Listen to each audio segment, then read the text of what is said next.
G'day, mate. 40 here. So about 3 weeks ago, I was diagnosed with ADHD, and it's been something that's kind of been on the periphery of my consciousness that I should probably get checked out for this for at least 15 years. Because about 15 years ago, I met a therapist who specialized in sex addiction, and I did an interview with her. You can find that in my archives. And she mentioned that every single one of her clients who are addicted to sex or addicted to love, that they were ADHD. And so that was kind of a prompt, hey, maybe I should get this checked out. And then I started having family members who were talking about maybe they have ADHD, then had family members who were diagnosed with ADHD, and the quality of their life took a dramatic jump upon getting medicated with the equivalent of Ritalin or Adderall. And I mean, their life just dramatically improved upon getting medicated.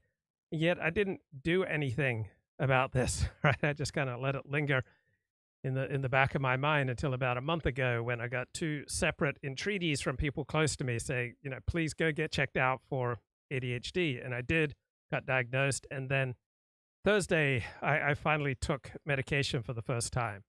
So I received a lot of warnings about this medication, Adderall, from friends of mine who I believe all had abused it.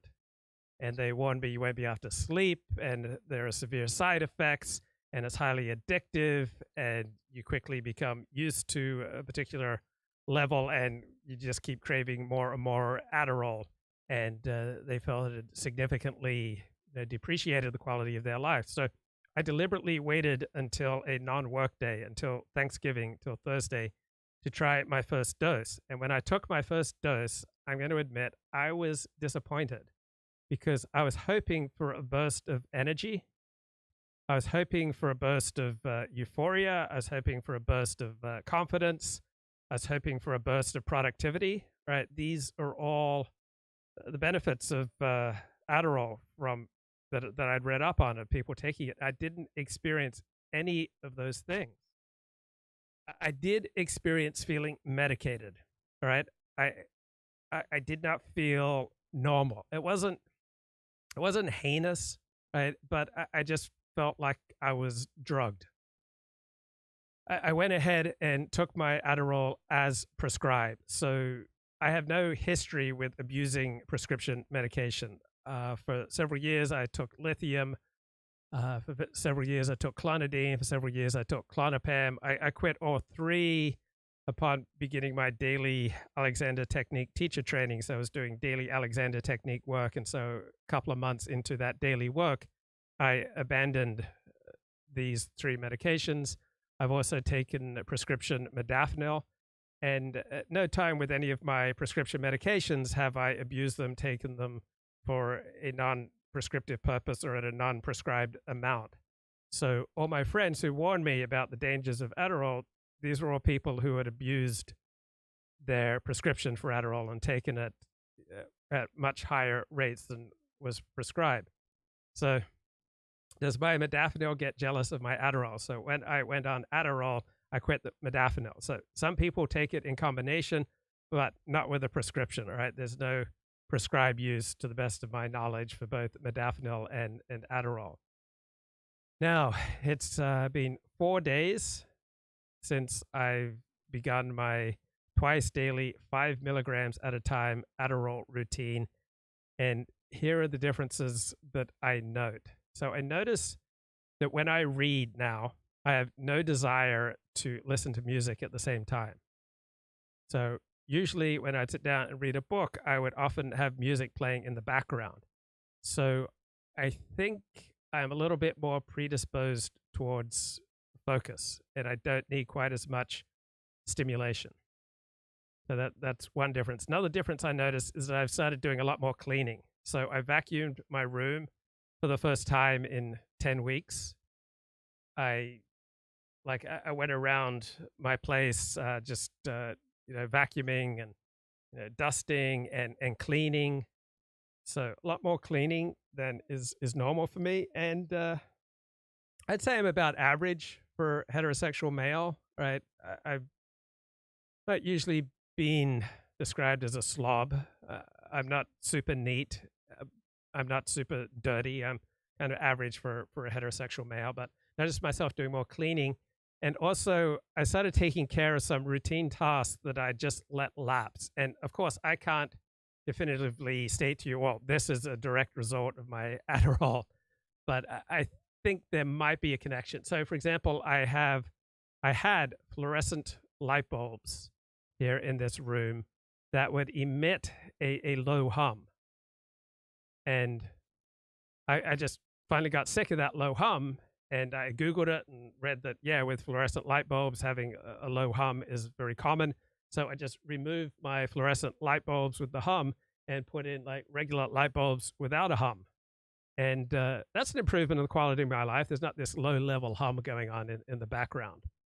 I also ordered 2 pairs of new jeans and became prepared to throw away 2 pairs of old jeans that have some very minor little holes towards the bottom of my legs. But I'd allowed myself to wear these old jeans with little holes at the bottom of the leg. And so I finally just took care of that. So that's a difference. Now, I've kind of gone through my life verbally impulsive, just blurting out inappropriate things.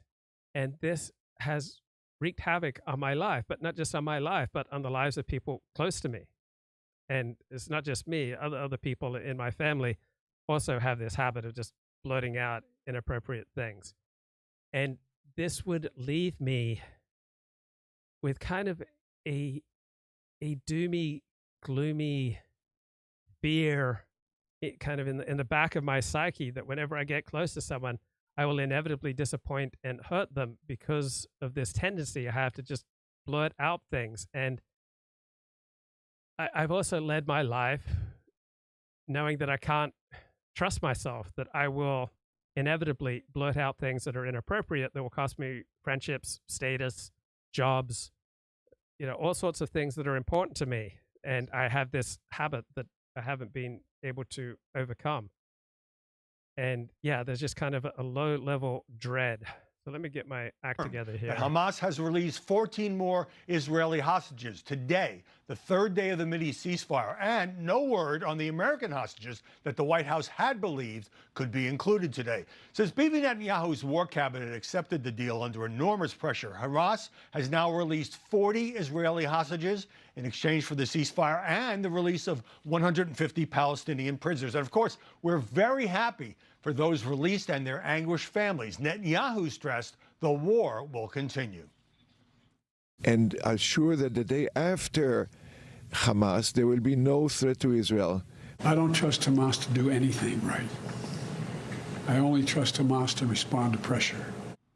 Let's stop right there. The media should not fall into the Hamas propaganda trap that this is some grand humanitarian gesture blessed by God. They kidnapped the Israelis as a bargaining chip. The Hamas terrorists seizing 240 hostages, most of them civilian families, including very elderly people and very young infants. Think about how barbaric that is. Look at that, a 2-year-old, an 85-year-old among those released Friday. Here's Ohad Mander, 9 years old, being released, being reunited with his father. And Hamas, which held up yesterday's hostage release for hours, will use the ceasefire to reset its military and put its fighters in a better position to kill more Israelis. Netanyahu, who also came under pressure from President Biden, says after the pause, he'll resume the military campaign to topple Hamas, which, don't forget, started this war with its brutal massacre on October 7th. I'm Howard Kurtz, and this is Media Buzz. I had a free press. Thanks, Howie. And good point in the chat.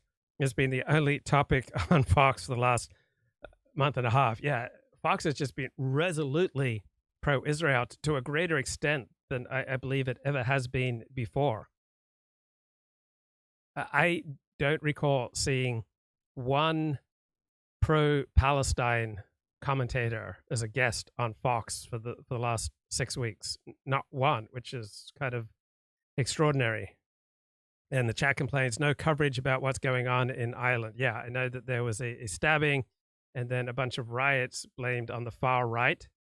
Do you notice that you often hear invocations of the far right in the news media, but very rarely do you hear any mention of the far left. I just went into Google News, put in far right, something like 150,000 mentions, put in far left, something like 50,000 mentions. So a 3-to-1 ratio is a much lower ratio than what I expected.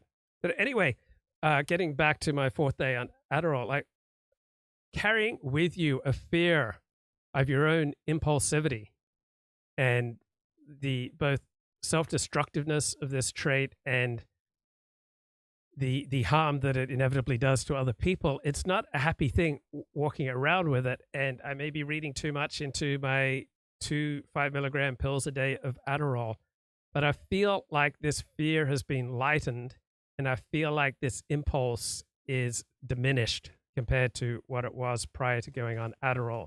I think I have more of an ability to wrestle with the mundane and non-exciting details of life that are, essentially part of being an adult. So I'm kind of excited about what my life might look like under Adderall, but I'm going to receive feedback from people close to me. I'd be glad if I can go through my life without causing, unnecessary pain to other people. I'd be glad if I can start paying more attention to mundane details that I used to just skip out on. I've caused myself tremendous damage by failing to keep track of important paperwork, failing to appropriately fill out paperwork.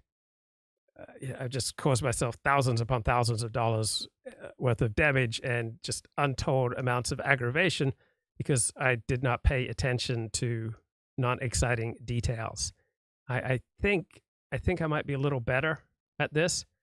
So in 12-step programs, we often say there's no non-spiritual solution to a spiritual problem, but at the same time, there may be all sorts of non-spiritual problems, such as ADHD, to which there is no spiritual solution.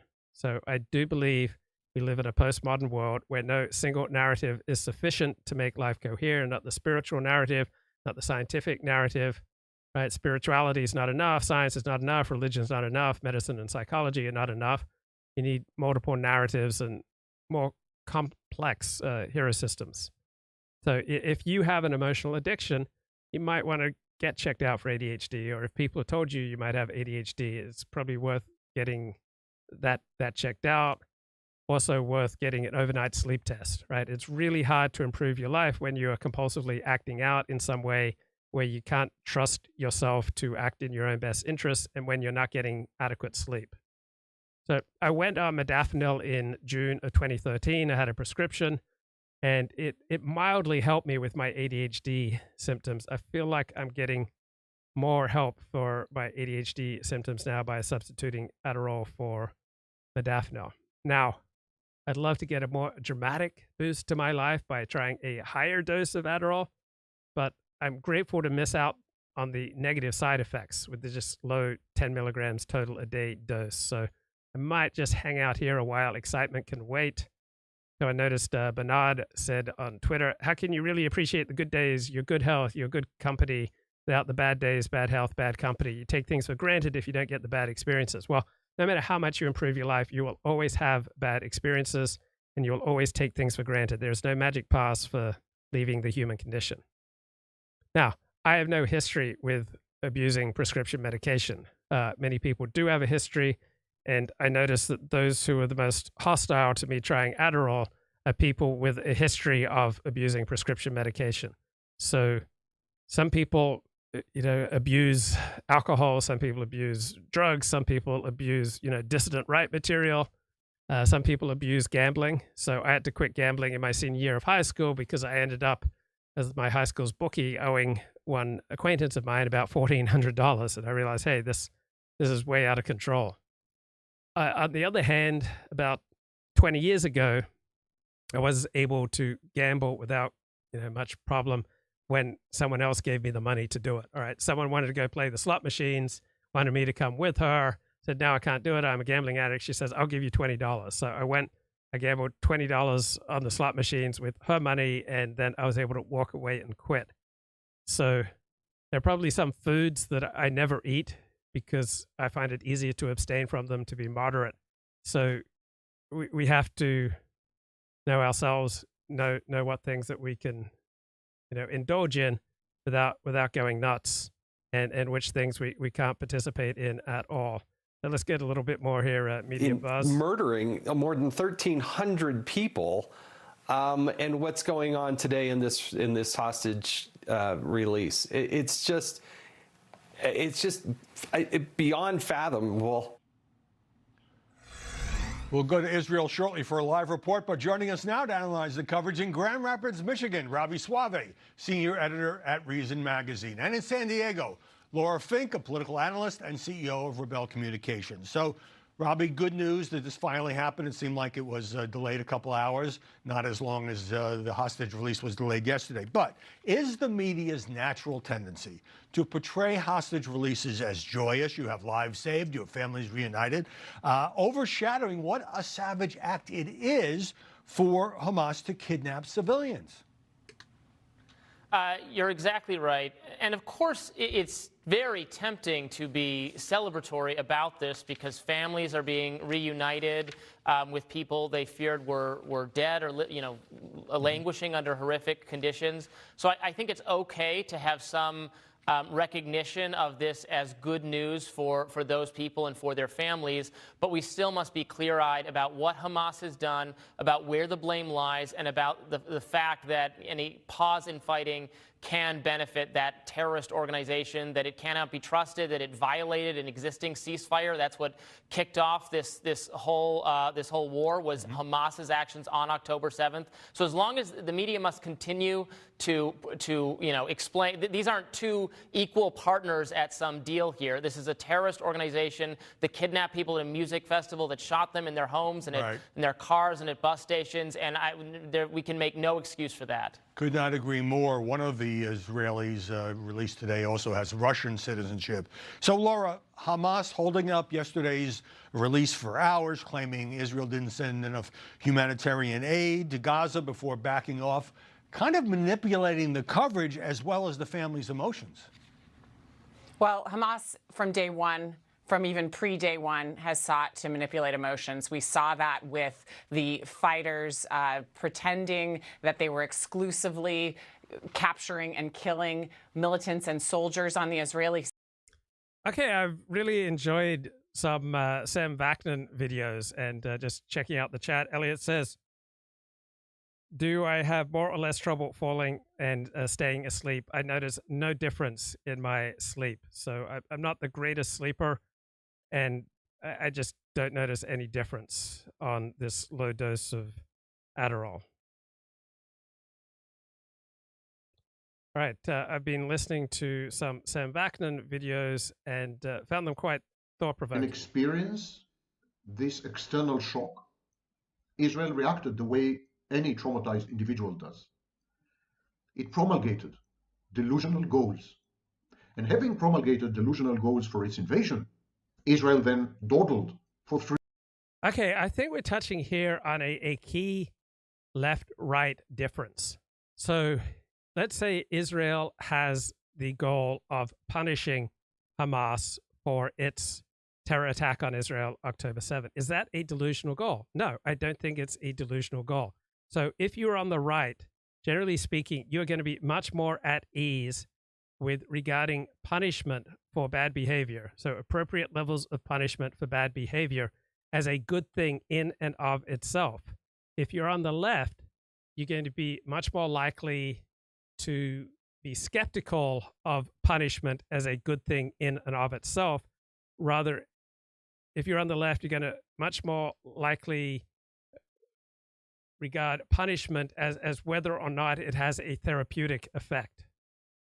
While if you're on the right, you'll much more likely be at ease and regard punishment, appropriate levels of punishment for bad behavior, as a good thing in and of itself. So if Israel is punishing Hamas right now and punishing Hamas supporters, is that a delusional goal? I don't think that's a delusional goal. I think I am on the right. I regard appropriate levels of punishment for bad behavior as a good thing in and of itself, even if it does not lead to therapeutic ends. So I think that's a key left-right difference. 3 unnecessary and costly weeks before it mustered the courage and the determination to penetrate the aerially devastated Gaza Strip. And then, having invaded the Gaza Strip, a stream of triumphant messages followed the ground invasion. Alas, reality and self-congratulatory propaganda rarely meet. In actuality, only 2 to 4% or 3% of Hamas's fighting force and tunnels have been destroyed. Yes, you've heard correctly, 2 to 3%. Hamas is even more present in the south, near the Egyptian border. It is more present there than in the much bombarded and invaded north. So let's say that's accurate, that Israel's only killed 2 to 3% of Hamas's total number of fighters.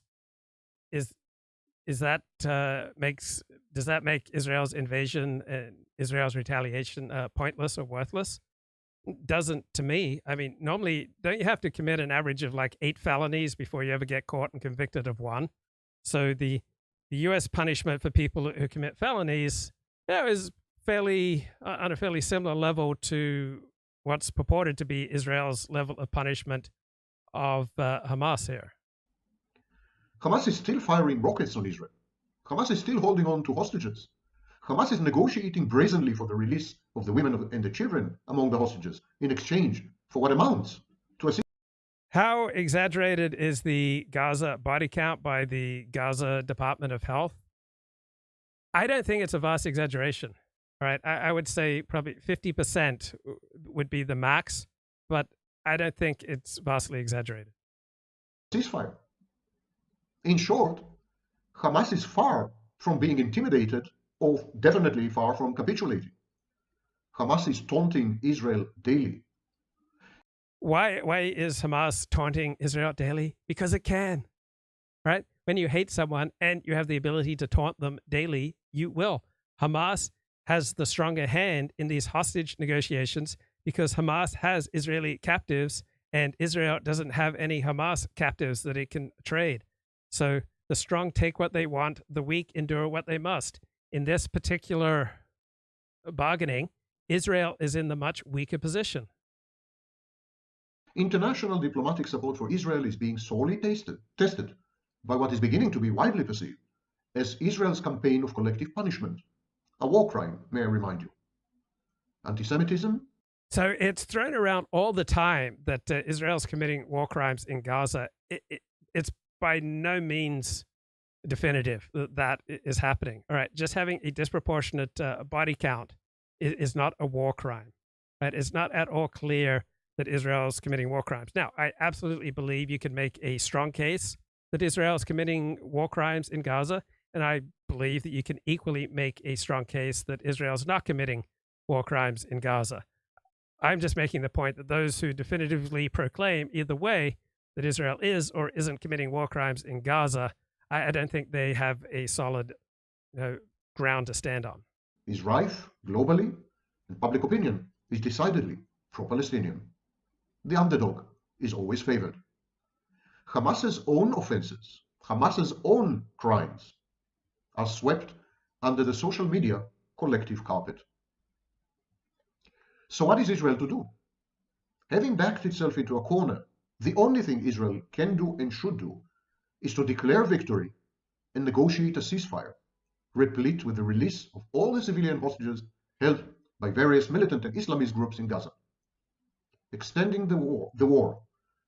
So I enjoy Sam Vaknin, but Sam Vaknin is fundamentally a man of the left. I am fundamentally a man of the right. So my right-wing impulses are that you should punish people who do bad things, and that's a worthy goal in and of itself. Sam Vaknin has a much more therapeutic approach. He doesn't believe that punishment in and of itself is a worthy thing. Hence, he is much more hostile to Israel's war in Gaza. To the southern part of Gaza may net a few dead Hamas leaders. Yes, many Hamas leaders would die. But this has been tried before. This has been tried before multiple times, and it never worked. It never led anywhere. It never worked. Well, if you're right wing and you believe that punishing bad people for doing bad things is a worthy goal in and of itself, then you are fulfilling your hero system. You are acting out of your view of the world and how it should work. by punishing people who are doing evil things, and that works for that right-wing hero system. Sam Vaknin has a left-wing hero system, and so he is much more hostile to the entire idea of punishment, including collective punishment. Now, the world overwhelmingly operates in a collective fashion, right? If I walk down the street wearing a yarmulke, people will tend to associate me with, everything that they know and feel about Jews, even though I'm an individual, right? I'm primarily an individual. I'm not primarily a representative of the Jewish people. I could, try to hold to that Anglo point of view. But the way the world works is that we see people collectively. We don't primarily see black people or Jewish people or Muslim people or Christian people or white people as individuals. We primarily see them as representatives of groups, and we then transfer onto them everything that we think and feel about the group that they are a member of. Now, maybe it'd be better if we saw people as individuals. There are many advantages to that, but it's not how the world works, right? The way the world works is that we're not primarily individuals born with inalienable rights. We are primarily born as members of tribes. And, whatever rights and responsibilities, whatever assets and deficits that come with belonging to our tribe, those are automatically transcribed onto us. Habitating Hamas is meaningless because it grows a new head. There's a fat chance of cool heads prevailing, unfortunately. It's inevitable that there will be Hamas-like groups coming out of the Gaza Strip as long as the Gaza Strip is essentially ruled by Israel. But at the same time, that doesn't mean you don't go in there and try to kill those who murdered your people in southern Israel, if you believe that punishment's a good thing in and of itself. Now, even if you believe punishment's a good thing in and of itself, that does not mean you should ignore what are the consequences of what you're doing. So the consequences of what you're doing is more pain and suffering for your side with no accompanying benefit, then you need to rethink your strategy. So even if punishment's good in and of itself, it doesn't mean you automatically pursue it if the end result is bad for your team. Israel is led by a kleptocracy of grandiose malignant narcissists and petty criminals immured in fantasies. And they're led. So when my sister bought me this shirt and I started wearing it, I got so many compliments. That I immediately went onto Amazon and I bought this shirt in other colors. So pretty much every time I wear a collared shirt, I'm wearing this type of shirt, just in different colors. I've never gotten compliments on any other of my shirts, right? It's only this shirt and this color. I consistently get compliments for this shirt in this color. I never get compliments for any other color of this type of shirt. So the chat says, know that when Luke wears a blue shirt, it makes him appear more open and trustworthy. Know that he also knows this. By Benjamin Netanyahu, whose only priority is and always has been Benjamin Netanyahu. The political echelons in Israel are estranged from the people and much hated and resented. Israel is actually in the throes of a slow-motion, simmering civil war. The military arm of... Well, right now, Israel appears amazingly united. Right? And say with Iran. Iran might look like it's in a slow-motion civil war, but if the U.S. was to directly attack Iran, Iran would suddenly become united. So when you attack a nation like Hamas did against Israel on October 7, you simultaneously unite that nation. Hamas, on the other side of the equation. Because we are talking now about, can we find any reasonable, rational, cool-headed person to stop this madness? Well, not on the Israeli side. What about Hamas? The military arm of Hamas is a fanatical and tyrannical death cult, headed by arch psychopaths and serial killers who propagate their own brand of... Is it true that there's absolutely nobody in Israel who can lead the country in a positive direction? I find that hard to believe. I don't think that Israelis are just constitutionally incapable of finding a positive direction forward. Fake for Islam. One example, Sinwar. The political leadership is saner, but it is equally trapped in fantasies of revenge and restoration. Both sides live in fantasy land. Both sides have lost their reality testing. And yet, unlike Al-Qaeda unlike ISIS, and much like Hezbollah, Hamas is supported by 31 to 53% of the Palestinian population, who have little left to lose. Okay, that's a very interesting perspective. So unlike ISIS and unlike Al-Qaeda, right, Hamas and Hezbollah enjoy significant popular support. I hadn't heard it phrased that clearly. If that's true, that's significant. Okay, so the type of shirt that I'm wearing is a Van Heusen men's dress shirt, fitted poplin solid. So I've got it in about 10 different colors. Additionally, both Hamas and Hezbollah are numerous, about 150,000 warriors, fighters combined.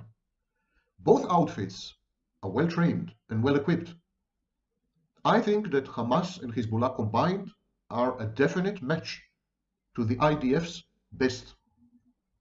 They are definitely going to give the Israeli Defense Forces a run for their money. It is therefore impossible to exterminate Hamas the way the West has dealt with ISIS, for instance, because ISIS had no support in the population. It imposed itself on the population. That's not the case with Hamas, which is essentially a grassroots operation. Many on both sides of the Israeli-Palestinian conflict now say that the only solution to the conflict between the Palestinians and the Israelis, a conflict that has been going on since 1882, by the way.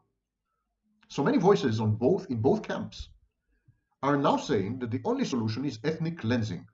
One of these two peoples has to ethnically cleanse the other. Either the Jews ethnically cleanse the Palestinians, or the Palestinians ethnically cleanse the Israelis. So that sounds absolutely horrible, but it might also be true.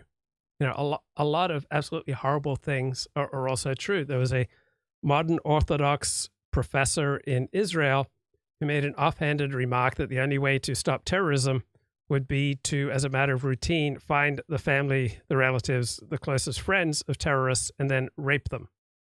And knowing that this would be the fate of your family and friends, that would be a significant deterrent to terrorists. Now, that professor was shamed and ostracized and condemned.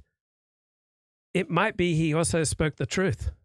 So there are a lot of harsh, awful sounding truths in life.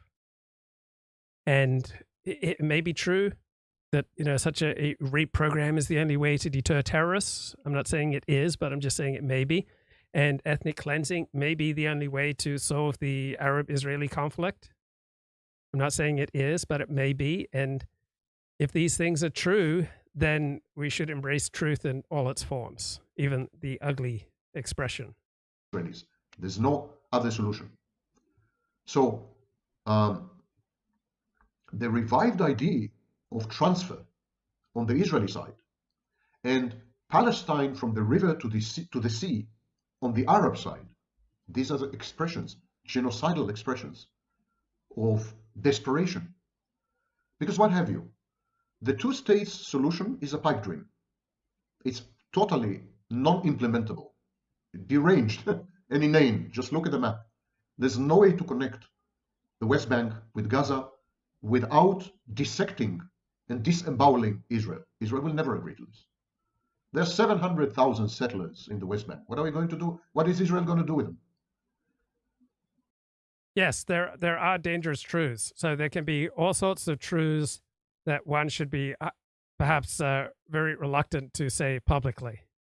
Also, depending upon your social position, the more prestigious your social position, all right, the more precarious, the more careful you have to be in what you say. So I agree with the chat. There are dangerous truths. And how can Israel safeguard against terrorism once these two parts have combined into a state? So the two-state solution is, again, a pipe dream, an American pipe dream, probably.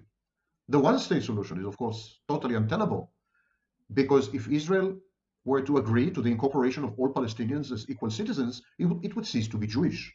And if it would not agree to their incorporation, it would cease to be democratic. So it seems the only solution is to throw all the Jews to the sea, as the Palestinians have been demanding since 1936, actually.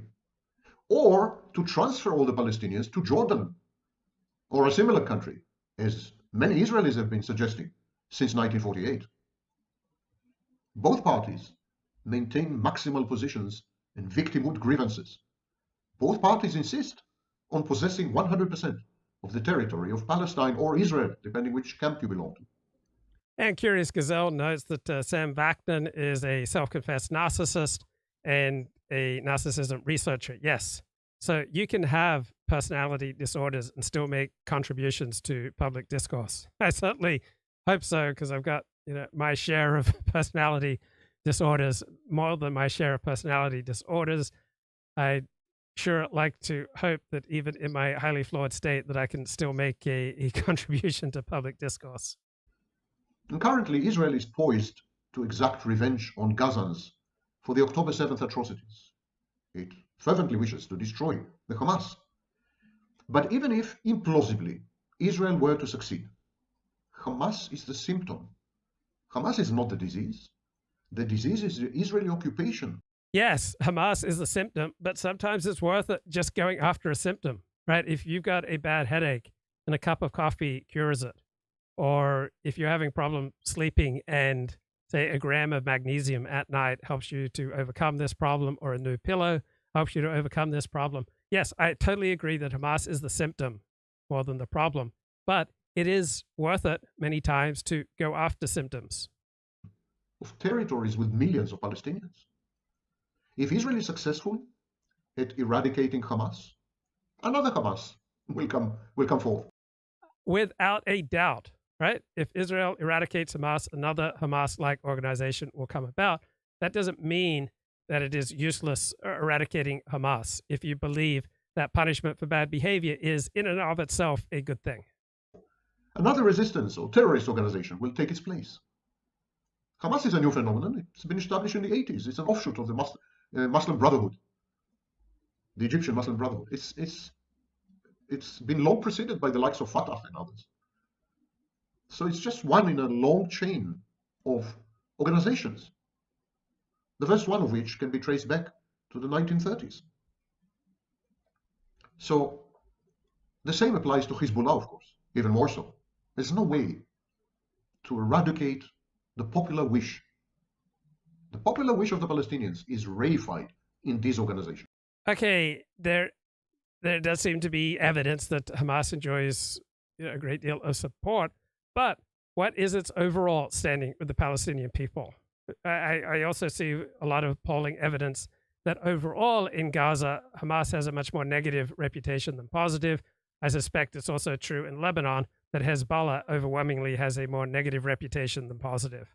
So both Hezbollah and Hamas enjoy significant support, but they enjoy also more than significant levels of opposition.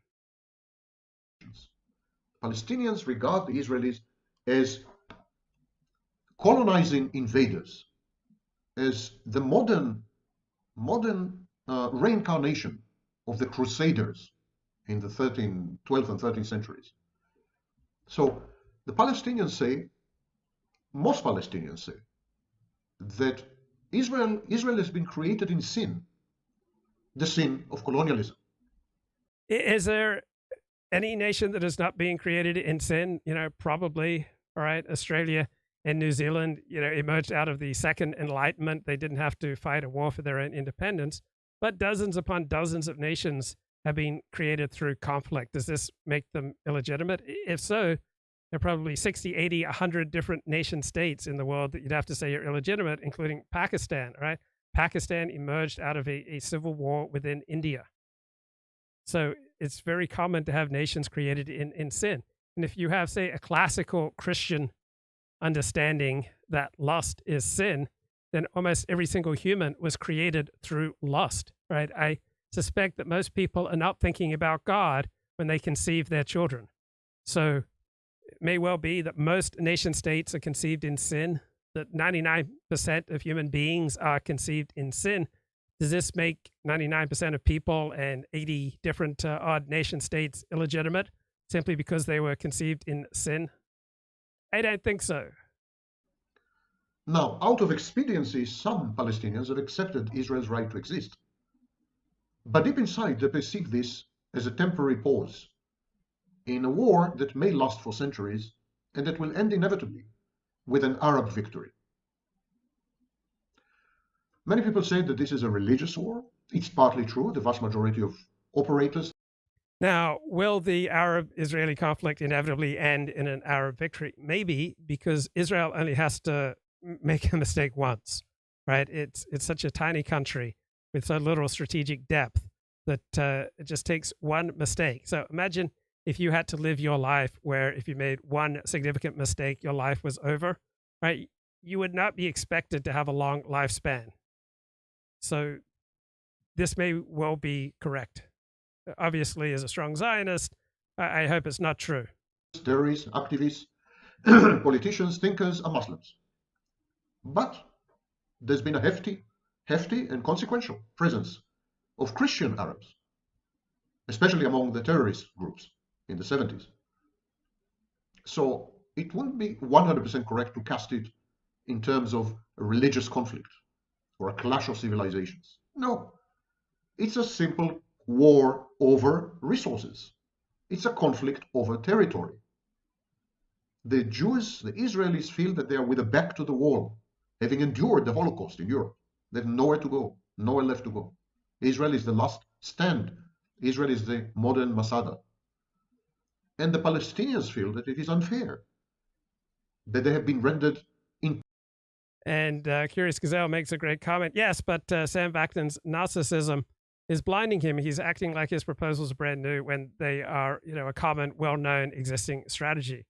Well, I mean, I'm sure my own narcissism blinds me. I get up and do all sorts of live streams where I probably contribute very little, if anything, to the public discourse, but I have an exaggerated sense of the importance of what I'm saying. I have an exaggerated sense of the profundity, the novelty of my own insights, right? I come to these live streams and I think that I've got something new, provocative, important to say when it's very likely being said by 5,000 people wiser and smarter than me. So there is probably some level of narcissism in certain contexts, which is adaptive, all right? It enables me to get up and do a live stream, convinced that I've got something important and valuable and beautiful and truthful to give to the world. And I am undoubtedly, frequently, usually, greatly exaggerating the novelty and profundity and beauty and truth of my own insights. I'm sure that's true for Sam Vaknin as well. I'm sure it's true for most live streamers. Internally displaced, wrongly called refugees, by the way. Technically, they're not refugees. They're internally displaced. They've been, some of them, not all of them, some of them have been expelled from their own villages and have had to give up on their lands and houses. Others left voluntarily. It's important to mention. I refer you to the magisterial works by Benny Morris. Israel is a paper tiger. And Curious Gazelle corrects me. She said, not true, Luke 4, no civil war led to the creation of Pakistan. It was a democratic vote. As a consequence of partition, violence did take place. Well, hundreds of thousands of people were killed as a result of the partition of Pakistan and India. So I'll just leave it at that. I'll take it for granted that you are accurate, that the creation of Pakistan was the result of a democratic vote rather than a civil war. Maybe we're both true. Maybe there's both an element of civil war and a democratic vote, and they both had a profound impact on the creation of Pakistan. The Israeli Defense Force is in bad shape, having endured budget cuts and worse, internal strife between left and right, religious and secular. So I often have people ask me, don't you wish you had more viewers? And yes, I wish I had more viewers. But I'm not willing to sell out, generally speaking, to get more viewers. I've experimented with that in the past, giving people what they want, going for the easy, controversial, attention-grabbing, visceral type of streams filled with, trash talking and blood sports. So the more visceral the debate, the more trash talking and blood sport on your channel, the more views you get.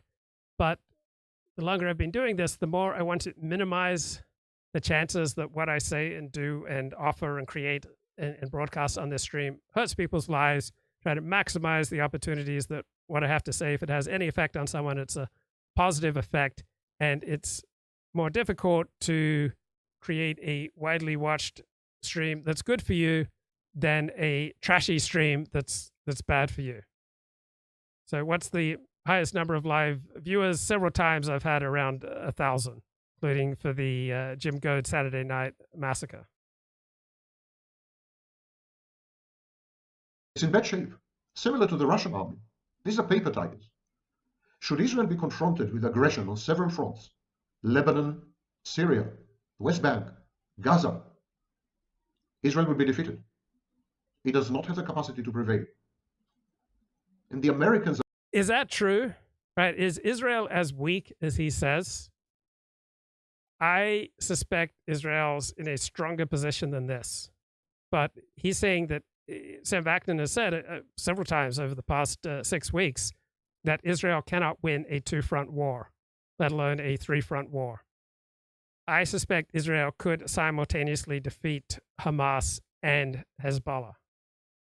But maybe he's correct. Maybe the IDF is weaker. Maybe Israel is weaker than I expected. I find this a provocative point of view here by Vaknin, which is why I'm playing it. It's something that I think about. It's an open question for me. Is Israel as weak as Sam Vaknin describes here? Are well aware of this fact. They are aware of Israel's frailty. And this is why the Americans are moving military assets, substantial military assets, into this region, rather than, for example, into the South China Sea.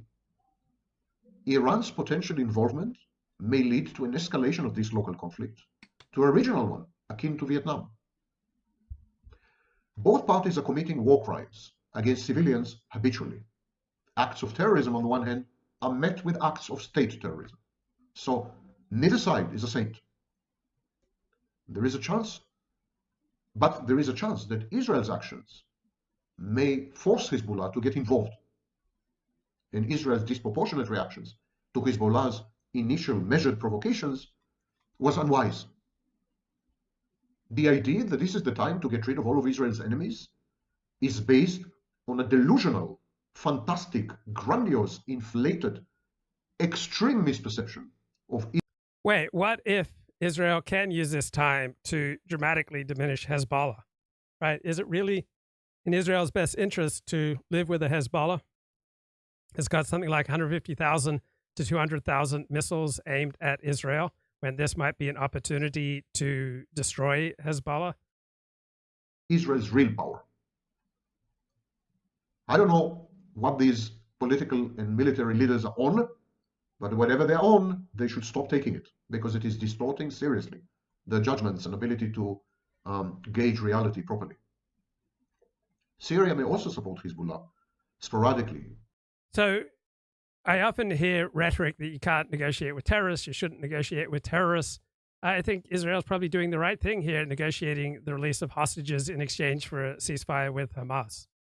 I mean, the most valuable deals you can make are with your keenest enemies. So, yeah, there's a time and a place to negotiate with your enemy and to negotiate with terrorists. And this seems to me an adaptive negotiation with terrorists as Israel, reaches some kind of accord here with Hamas via Qatar. As might the Iran-backed militias there and in Iraq.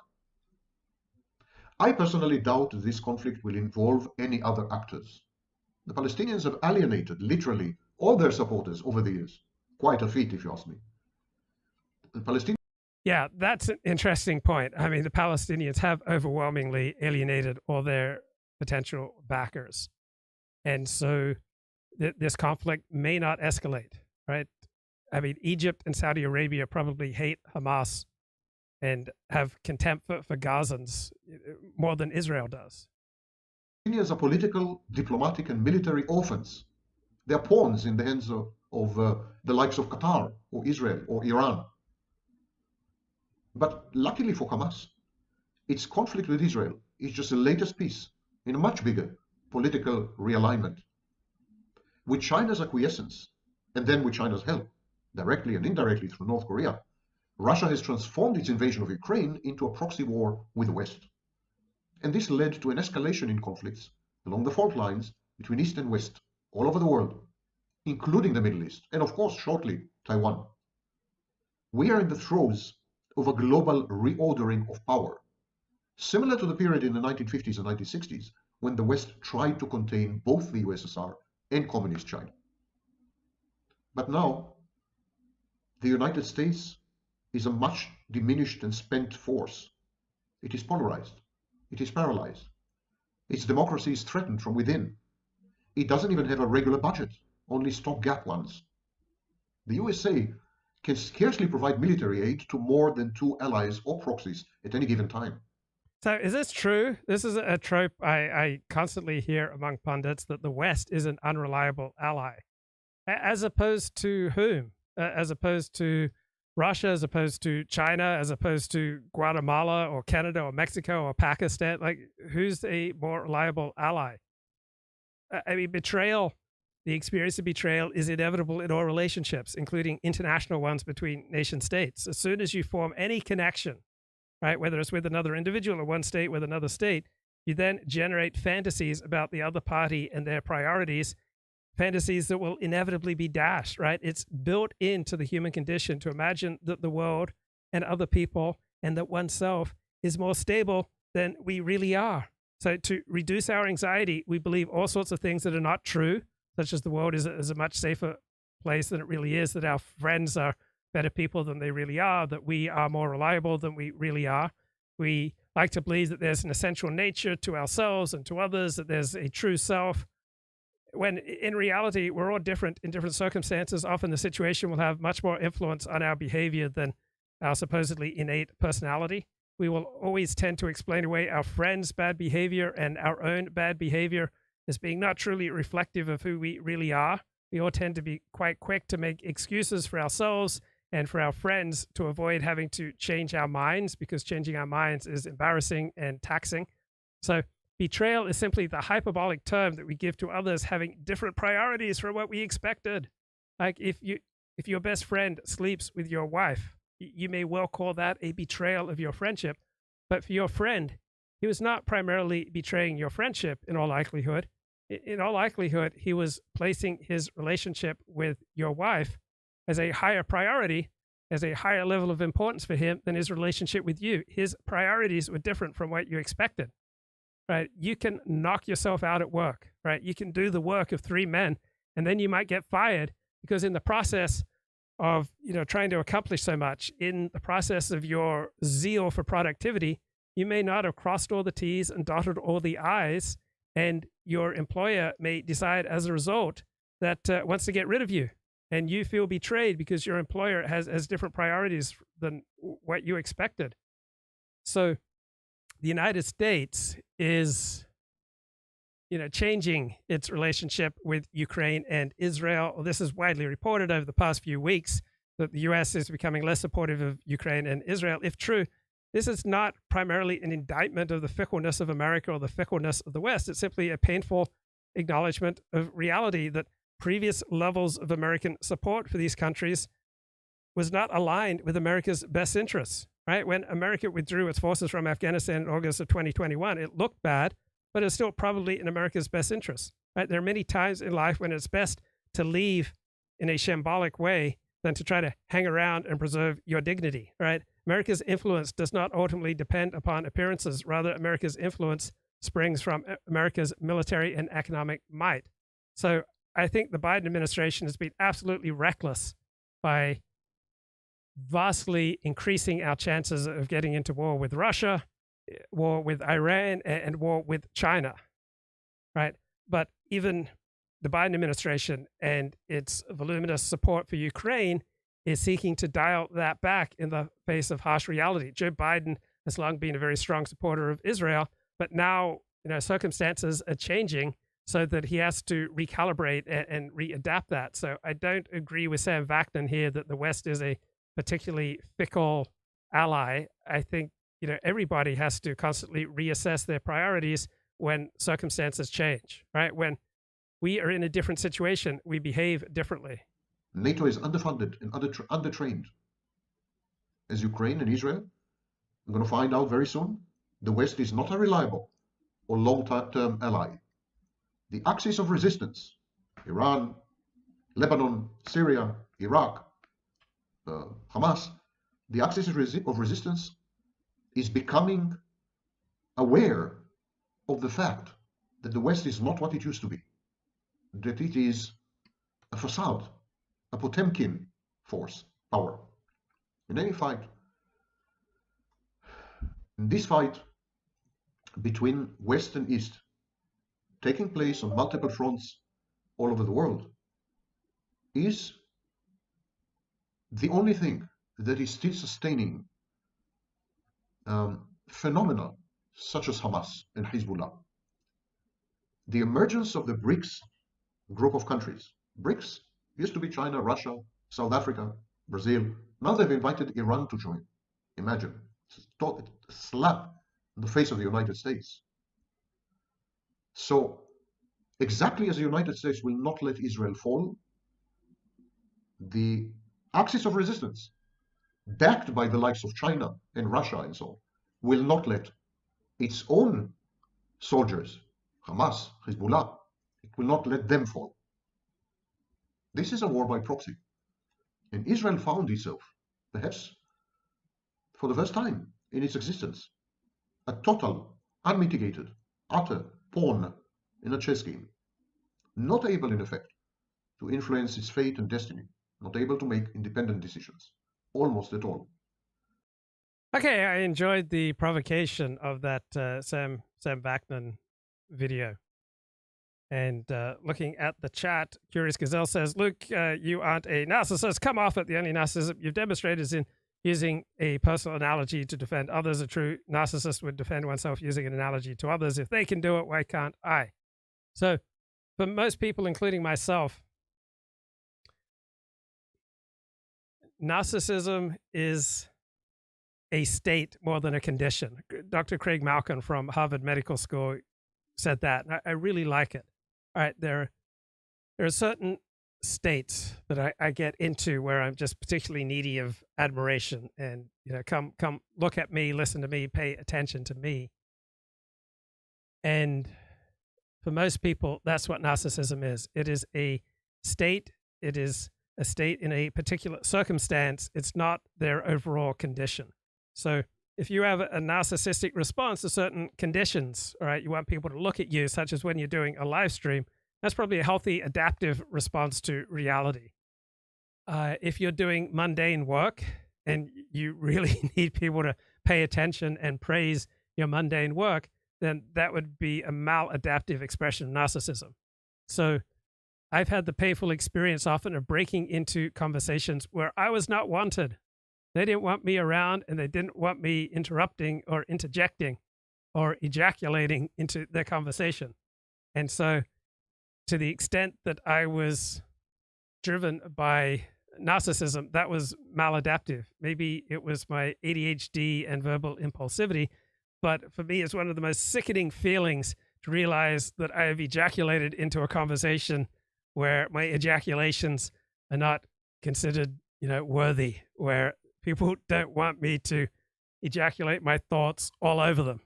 All right. That is like, oh no, I just hate that feeling where I've interposed myself into a conversation where I'm not wanted. It's just like, how could I be that needy? How could I be that socially maladroit? It's like, oh, it's such an icky feeling. It's like when you ask out a girl who's never shown any interest in you and she just immediately rejects you, right? The wiser thing is to see if, she has any interest in you. She's displayed IOI's indicators of interest. Does she ask you questions beyond what is polite and ordinary? Does she touch you when she speaks to you? Does she angle away from other people towards you? Does she primp when she's listening to you? Does she, apply makeup or primp with her hair? All right.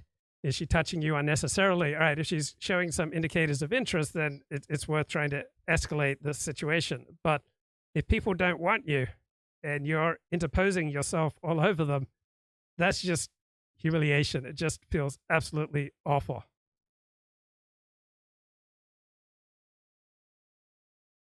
And let's have a look at the chat.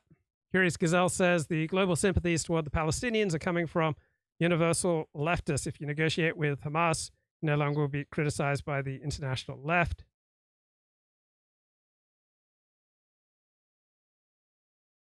And Curious says a two-state solution could be manifested. Gaza could be the Palestinian state run by rich Sharia-compliant leaders. Crash says U.S.-Ukraine proves that Europe must develop its own strategic initiative.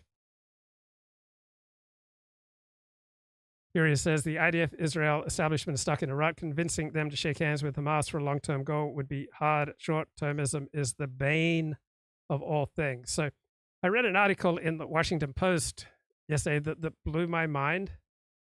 Now, I'm a strong Zionist, right? I believe very strongly in the right of Jews to a Jewish state in their historical homeland. And one of the major talking points that I've heard from my side is that the IDF, the Israeli Defense Force, is a particularly righteous defense force. And one example of this is that they rarely rape. But then in this Washington Post article I read yesterday, apparently prior to the October 7 Hamas attack on southern Israel, Palestinians have rarely raped Israelis. I didn't know that. So here's the Washington Post article. So some forces in the Middle East, including those of Syrian President Bashar al-Assad and the Islamic State, have used systematic rape as a weapon. Islamic State means ISIS. But many armed groups consider the act taboo, even in war.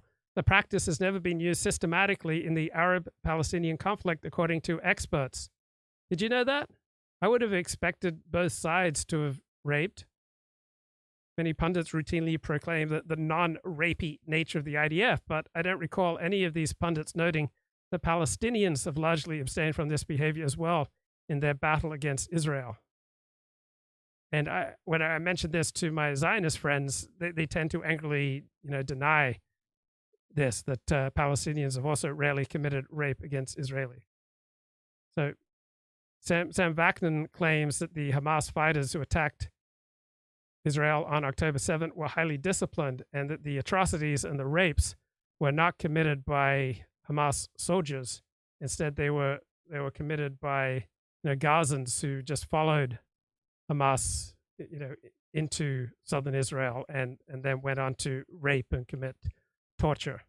So my intuition says that higher IQ people are more capable of empathy because empathy is a form of abstract thought. IQ essentially measures your capacity for abstract thought. So while not all high IQ people are empathic, they just have a greater capacity for empathy. And when you've got a large enough group of people with the advanced capacity for empathy, I would expect more of them to engage in empathic behavior than low IQ groups who have less capacity for abstract thought, including less capacity for empathy. So I would expect, on average, higher IQ groups will be less likely to commit rape than lower IQ groups. That's my bet. Tucker Carlson is still producing some good shows, right? Tucker Carlson may well be an essential part of a balanced media diet. Now, I have tons of criticism of Tucker Carlson. I think half the stuff he does is crap. I think he often pushes things that is just simply not true. I agree with many of the criticisms of Tucker Carlson by his critics. I just read Brian Stelter's new book about Tucker Carlson and Fox News. It's called A Network of Lies. And Brian Stelter has 70-odd very accurate criticisms of Tucker Carlson, which I think are fair and important. Tucker Carlson is a demagogue, but he's highly entertaining, highly amusing, and he also makes some important points. And this is a recent Tucker Carlson show with Glenn Greenwald. And there's some really good material in there. Two defining tragedies of our age, the war in Ukraine and the presidency of Joe Biden, are finally both inevitably coming to an end. Both have outlived their usefulness. To assess what this means for the rest of us, and who should be taking a victory lap, Glenn Greenwald, host of System Update on Rumble, joins us now. Glenn, thanks a lot for coming on. So the war in Ukraine, which some have pointed out for nearly 2 years now, was never going to be won by Ukraine, since Russia has a population of over 100 million more people, is finally, apparently, headed for peace talks. NATO seems to have acknowledged that this is not actually going to work. What do you make of that?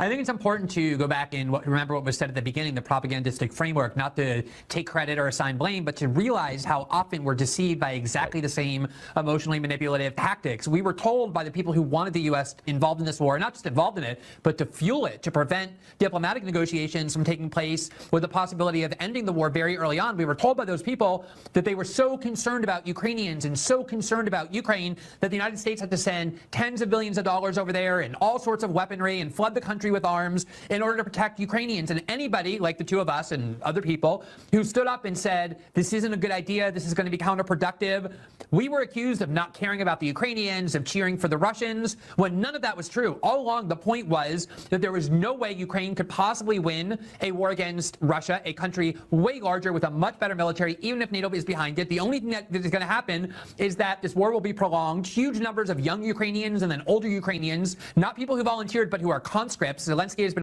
So I think I agree 100% with the ideas expressed in this discussion between Tucker and Glenn. Fighting with a conscript army since the beginning are going to die, and at the end there's going to be a negotiation that says that Russia will end up being able to protect the part of eastern Ukraine it believes had people in it who are largely Russian-speaking, ethnic Russians, who are being oppressed by Kiev. They will keep Crimea. There's no way for these maximalist war aims ever to be achieved. And now here we are 2 years later, in part because the West is just tired of funding this war. The counteroffensive that we were all told would change everything was a tremendous disaster.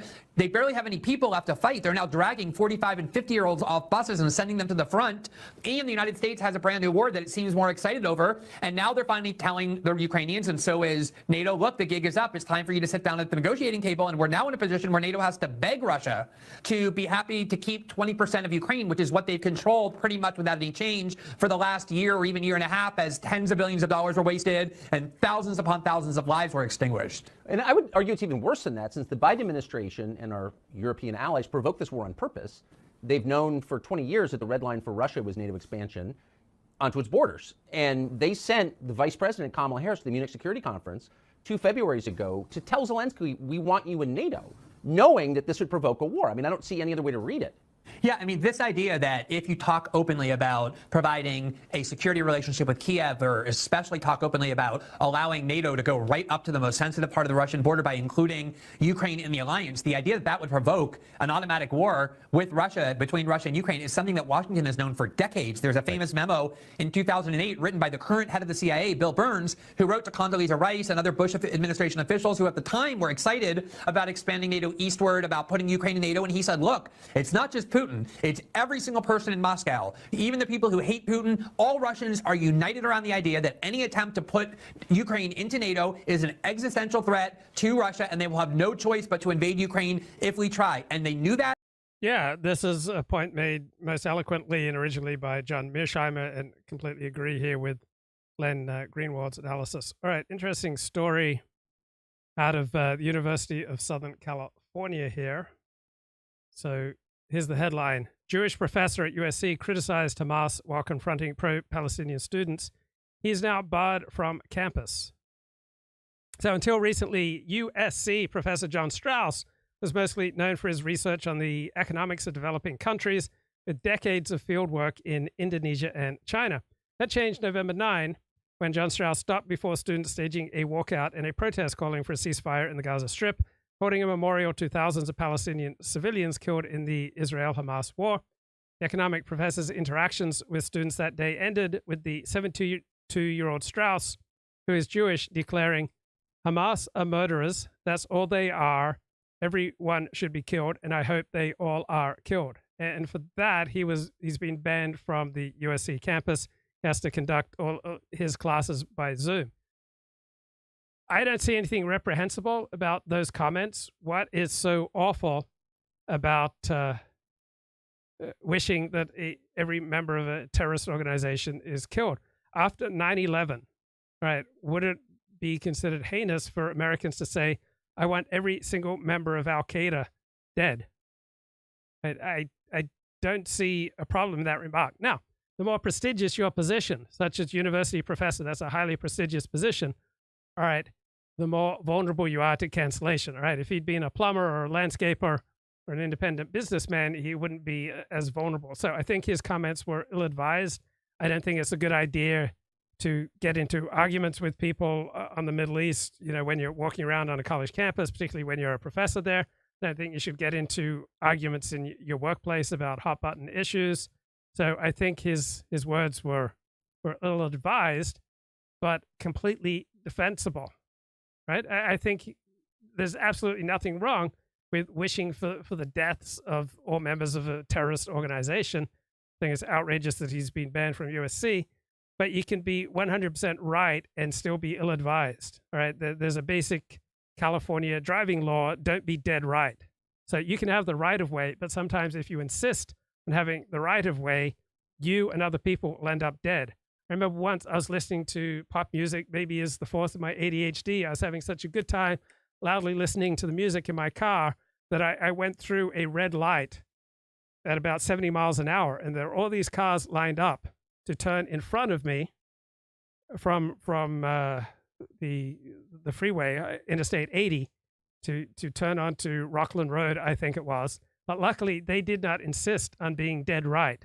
Because if they'd turned out in front of me and I was barreling down at 70 miles an hour, I could have killed a whole bunch of people, including myself. So insisting on being, dead right is a really bad idea. But his point just strikes me as completely defensible. Whoops. Of course. Okay, here we go. And they ignored those threats. And I absolutely think, Tucker, that, one of the things that is, I think, the greatest fraud of this war is that the people who kept claiming they were so concerned about Ukrainians were, in fact, totally indifferent to the Ukrainians. They were willing to sacrifice Ukrainians and Ukraine at the altar of getting back at Russia. I think in large part because they wanted to extract vengeance against Russia for what they perceived to be Russia's role in helping Donald Trump win the 2016 election and causing Hillary Clinton to lose. And they were willing to sacrifice an entire country and to wipe out tens of thousands of lives of young people who didn't want to fight in order to fulfill their political goal of extracting vengeance against Russia, weakening Russia. And they've been saying for the last several months, as American support for this war is eroding, oh, look at how great this war is. We don't have to lose any of our lives. We're just having Ukrainians die, and we're just spending a bunch of money. But no, Americans are dying, only Ukrainians, for this goal of weakening Russia. They were the ones who didn't care about the Ukrainians. They saw Ukrainians as pawns that they were willing to sacrifice, and that's exactly what they did. It's really obscene. This is almost a rhetorical question, but isn't this the point in the story where we pause and the people who behaved in the way you just described, which is grotesque, where they apologize for what they did and apologize to the people they maligned by calling them Putin apologists or tools of the Kremlin or disloyal Americans? Isn't that kind of a necessary step in recovering from this disaster?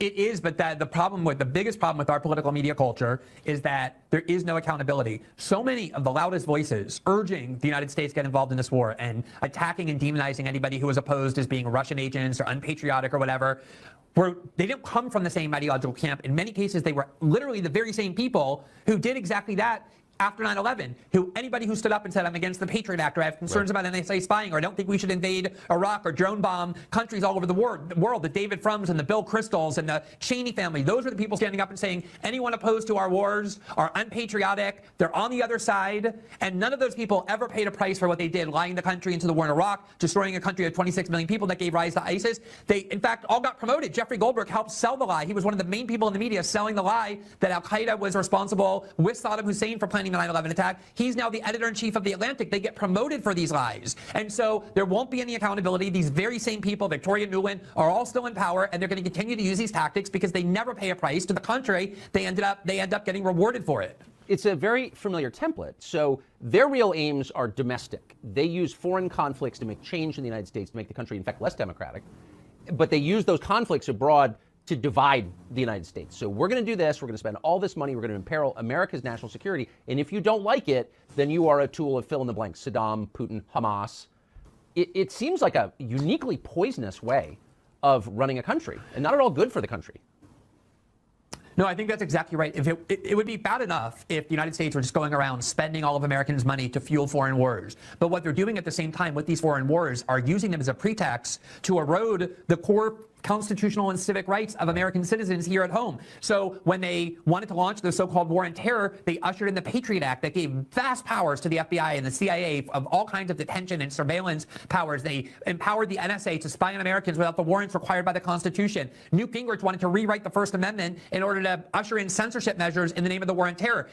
They did the same thing with the war in Ukraine. Some of the greatest censorship on big tech came from those people who were questioning NATO narratives, who were standing up and saying, I don't think these things are true. I don't think these things are wise. The EU made it illegal to even give RT a platform. So every single one of these wars results in fewer and fewer rights for Americans here at home. And now we're seeing the exact same thing, Tucker, with this insistence. And the Biden administration is fully on board in partnership with Republicans to provide billions and millions of dollars, not this time to Ukraine to fuel their war, but to Israel to fuel their war. And what we've been seeing from the people advocating that is this insistence that those who stand up and say, I'm not in support of what Israel is doing to the Palestinians, I don't think the United States should treat this war as our war. You don't have to agree with that or not, but there's so many efforts now to say people saying this should be censored. What they're saying is illegal. They're invoking all the theories that the liberal left have been invoking for years now to justify censorship of the views they dislike. Oh, this is inciting violence. This is going too far. This is hate speech. This is against a vulnerable minority group. And now we're seeing the same kind of erosion of free speech here in the United States on the part of Americans because now there's another foreign war that's always part of the equation, the domestic aspect to it. Yeah, some excellent points there made by Glenn Greenwald and Tucker Carlson. So I found a commentator who I really enjoy his comments on the Israel-Hamas war in the Gaza Strip. This is the guy who I most, I guess, agree with, and listening to him, wrestle with all the complicated issues arising from this conflict. I like how he does it. His name's James Joyner, and he is a professor. He's probably centrist to center-left in his politics. He's a professor and head of security studies at the Marine Corps University's Command and Staff College. He's a former Army officer, Desert Storm veteran. And his headline on one of his articles, he blogs at outsidethebeltway.com, which is a favorite website of mine, outsidethebeltway.com. Israel, Hamas, and the laws of war, it's complicated. So he starts off quoting one tweet. The asymmetry between the standard for Israeli conduct and Hamas conduct is revealing. Israel is held to an impossible standard where any killed civilians are immediately counted as war crimes and condemned. Hamas is held to no standard at all, despite it being one long string of continuous and intentional war crimes and having an explicit goal to murder Jews. Somehow that is spun as resistance when Hamas is largely indistinguishable from the Nazis in terms of answering the Jewish question. So I think that's a sharp analysis. And then here's a related point by Michael Reynolds. Not that long ago, it was U.S. policy to respond to a nuclear attack by condemning the entire human race to extermination. The USSR tried to move missiles into Cuba back in 1962. We responded by threatening to annihilate the USSR, and if a billion or so people died, well, better dead than red, am I right? We're very good at telling others to turn the other cheek. The country that perpetrated the Trail of Tears is upset the Gazans have to walk south to avoid being caught in the crossfire. So I think those are good points. We do hold Israel to a higher standard than Hamas because, one, is a modern nation state and a signatory to treaties that make up international humanitarian law. The latter is a terrorist group. We hold 2020's Israel to a higher standard than 1830s America because we presume that humanity has evolved over that period, both in terms of our ability to kill one another and in terms of our legal and moral structures. But that Israel's enemies don't feel the slightest compunction about violating the rules, right, doesn't necessarily alter Israel's obligations to follow those rules, but it does make it much harder. So The Economist had a great long essay, Is Israel Acting Within the Laws of War in Gaza? And The Economist makes this point that international law and specific rules that govern warfare, such as the laws of armed conflict, that's LOAC, L-O-A-C, law of armed conflict, also known as international humanitarian law, IHL, do give Israel considerable latitude to attack Hamas, according to various legal experts. So Article 51 of the United Nations Charter gives states the right of self-defense against armed attack, provided that, according to customary international law, force they use is necessary and proportionate. Now, remember, proportion doesn't mean that you can only use the same weaponry or kill the same number of people as you suffered. Proportion means that if your enemy is trying to kill you, you're entitled to kill your enemy. Now, your enemy may simply wield a knife. That doesn't mean that you're only allowed to use a knife in response to an enemy intent on killing you. If your enemy wields a knife, you are entitled by the laws of war, by all that is necessary and proportionate, you are totally entitled to shoot to death that enemy. All right? Proportionality does not mean symmetry in the type of weapons used or in the number of casualties caused. It means that the defending state can use as much force as is needed to address the threat and no more. So Hamas is very clear. Its intention is to wipe out the Jewish state of Israel. Its intention is to murder Jewish Israelis. And you are entitled by the laws of war to do what you need to do to end that threat. Now, drawing a line is subjective. It is contentious. But the scale of Hamas's attack, its demonstrated intent and proven capability, means that invading Gaza or even occupying Gaza temporarily to destroy Hamas is easy to justify legally. So it's not at all clear that Israel is just wholesale, violating the, rules of war. Back to Tucker and Glenn. That's more power in the government and takes away more and more rights from Americans. What's so terrifying to me, though, is that the right, the American political right, which really was through this kind of weird transformation that's happened over the past dozen years, has become the lone defenders of the First Amendment. They've abandoned that in the last month, like instantly. So I think you could say, I strongly support Israel. I strongly dislike Hamas. I'm rooting for, maybe I think we should commit troops to the region. I mean, whatever. You can have any view you want. However, American citizens have a right to express their opinion, period. And that supersedes any other event in any other country. It's like, that's a core right. And I don't hear many conservatives saying that. And so you sort of wonder, if they're not defending it, who will? I mean, there are people who have built their careers, Tucker, over the last 5-6 years, standing up and saying, we can't have cancel culture. We can't have censorship. College students aren't entitled to feelings of safety. We don't censor in order to protect people from views they find threatening, mocking the notion that minority groups are vulnerable and we have to censor in order to protect them. Turn on a dime and now become the leading voices saying, because American Jews feel unsafe, that's valid in a way that, say, claims from black people or LGBTs or Latinos aren't valid. And because of that, we need to censor. Fortunately, there have been some conservatives, influential ones, who have been quite consistent. Candace Owens, for example, had a very public argument with Megyn Kelly in which he was saying, we're not the left. We don't get people fired for their political views. We don't believe in using the law to silence people.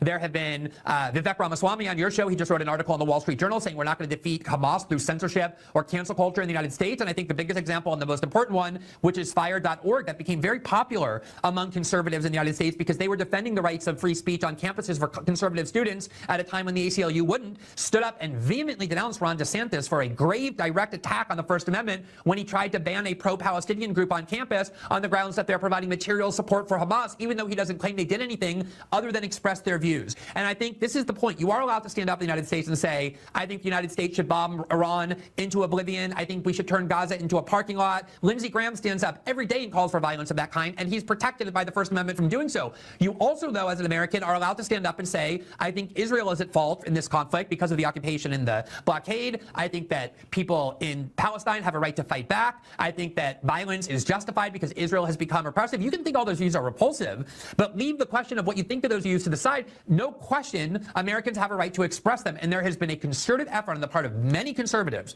including many who have led the way in mocking claims of victimhood and victimhood narratives by minority groups and the idea that people need to feel safe.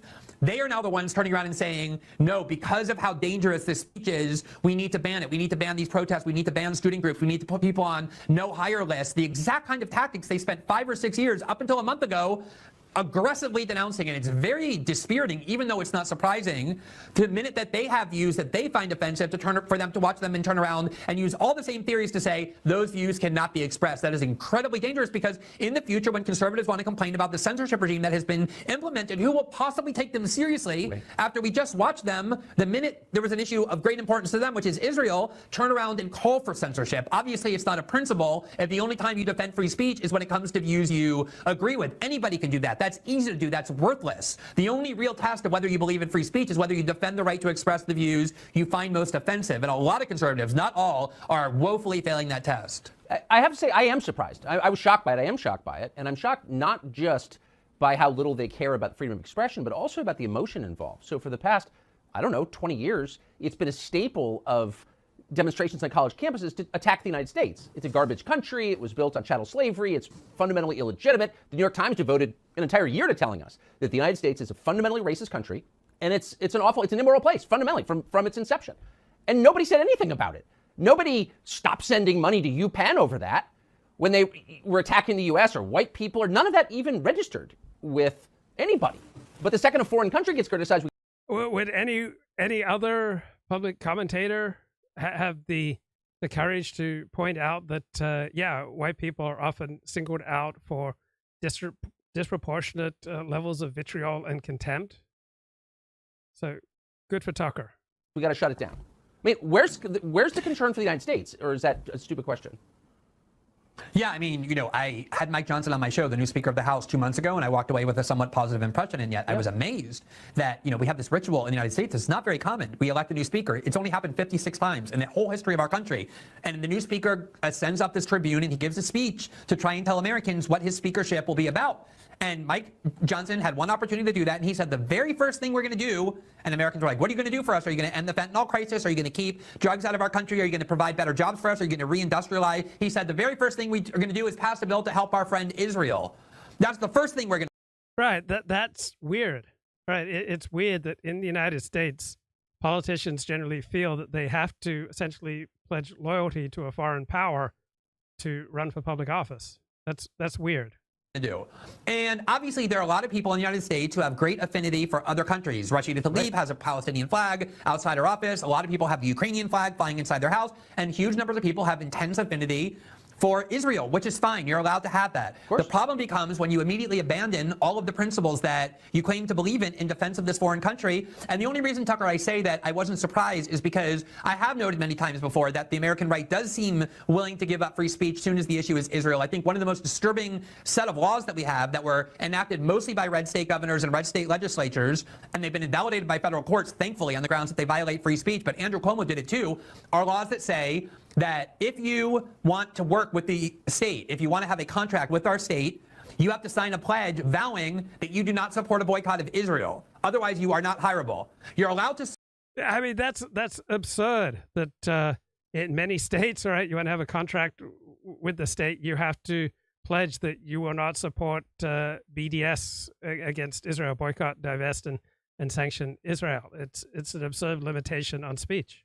Support a boycott of any other country. You can boycott Peru, you can boycott South Korea or Russia or China, whatever other country you want to boycott, that's totally fine. Boycott that. You're even allowed to boycott other states in your own country. You're allowed to harm the economies and the businesses of your fellow citizens. And in fact, Andrew Cuomo, when he announced that by executive order that if you support a boycott of Israel, you can't get hired by the state of New York, Andrew Cuomo, the very same one, issued by executive order boycotts of Indiana and North Carolina on the grounds that they had enacted bathroom bills for trans people that he found offensive. So there were a lot of red states and red state governors enacting these laws that say, if you want to work with the state, you're free to boycott any other country or any other state in the United States. You just can't boycott Israel. And there's been a lot of those kinds of. Yeah, and there's another problem in our public discourse that any support for, free Palestine or support for the Palestinian people, support for Gaza, condemnation of the number of, civilian deaths in Gaza is somehow an expression of anti-Semitism, right? I think that's completely absurd, right? Just because you're pro-Palestine or you're concerned about the number of civilian deaths in Gaza doesn't make you anti-Semitic. And it is troubling that there have been more civilian deaths in 6 weeks of this Israel war against Hamas in Gaza than the last 19 months of Russia's invasion of Ukraine. It's troubling. Now, Israel does seem to be taking significant measures to try to minimize civilian death toll. It's a different situation. Gaza is much more densely packed than Ukraine, that Hamas deliberately implants itself in places like hospitals and schools. So Hamas is doing everything it can to increase Hamas Gazan civilian casualties. But still, a normal person is disturbed by the thousands of civilian deaths in Gaza. That tolerance for that sort of thing, because obviously the United States is a very pro-Israel country and it's a winning political issue among a lot of American Jews, but also a ton of American evangelicals or just national security hawks. And there has been tolerance for erosion of free speech in the name of Israel before, but nowhere to the extent that we're now seeing. And I agree that the severity of it is surprising. I would like to think there's an even bigger constituency for pro-America, but there doesn't seem to be, at least it's not represented in the Congress. So I have to ask about President Biden. These polls come out over the weekend showing that he's losing in a theoretical matchup among registered voters in 5 out of 6 swing states, the biggest swing states. It looks like if the election were held today, if not much changes, he would lose. And immediately you have David Axelrod, Bill Kristol, pretty devoted Biden voters saying we need a new guy.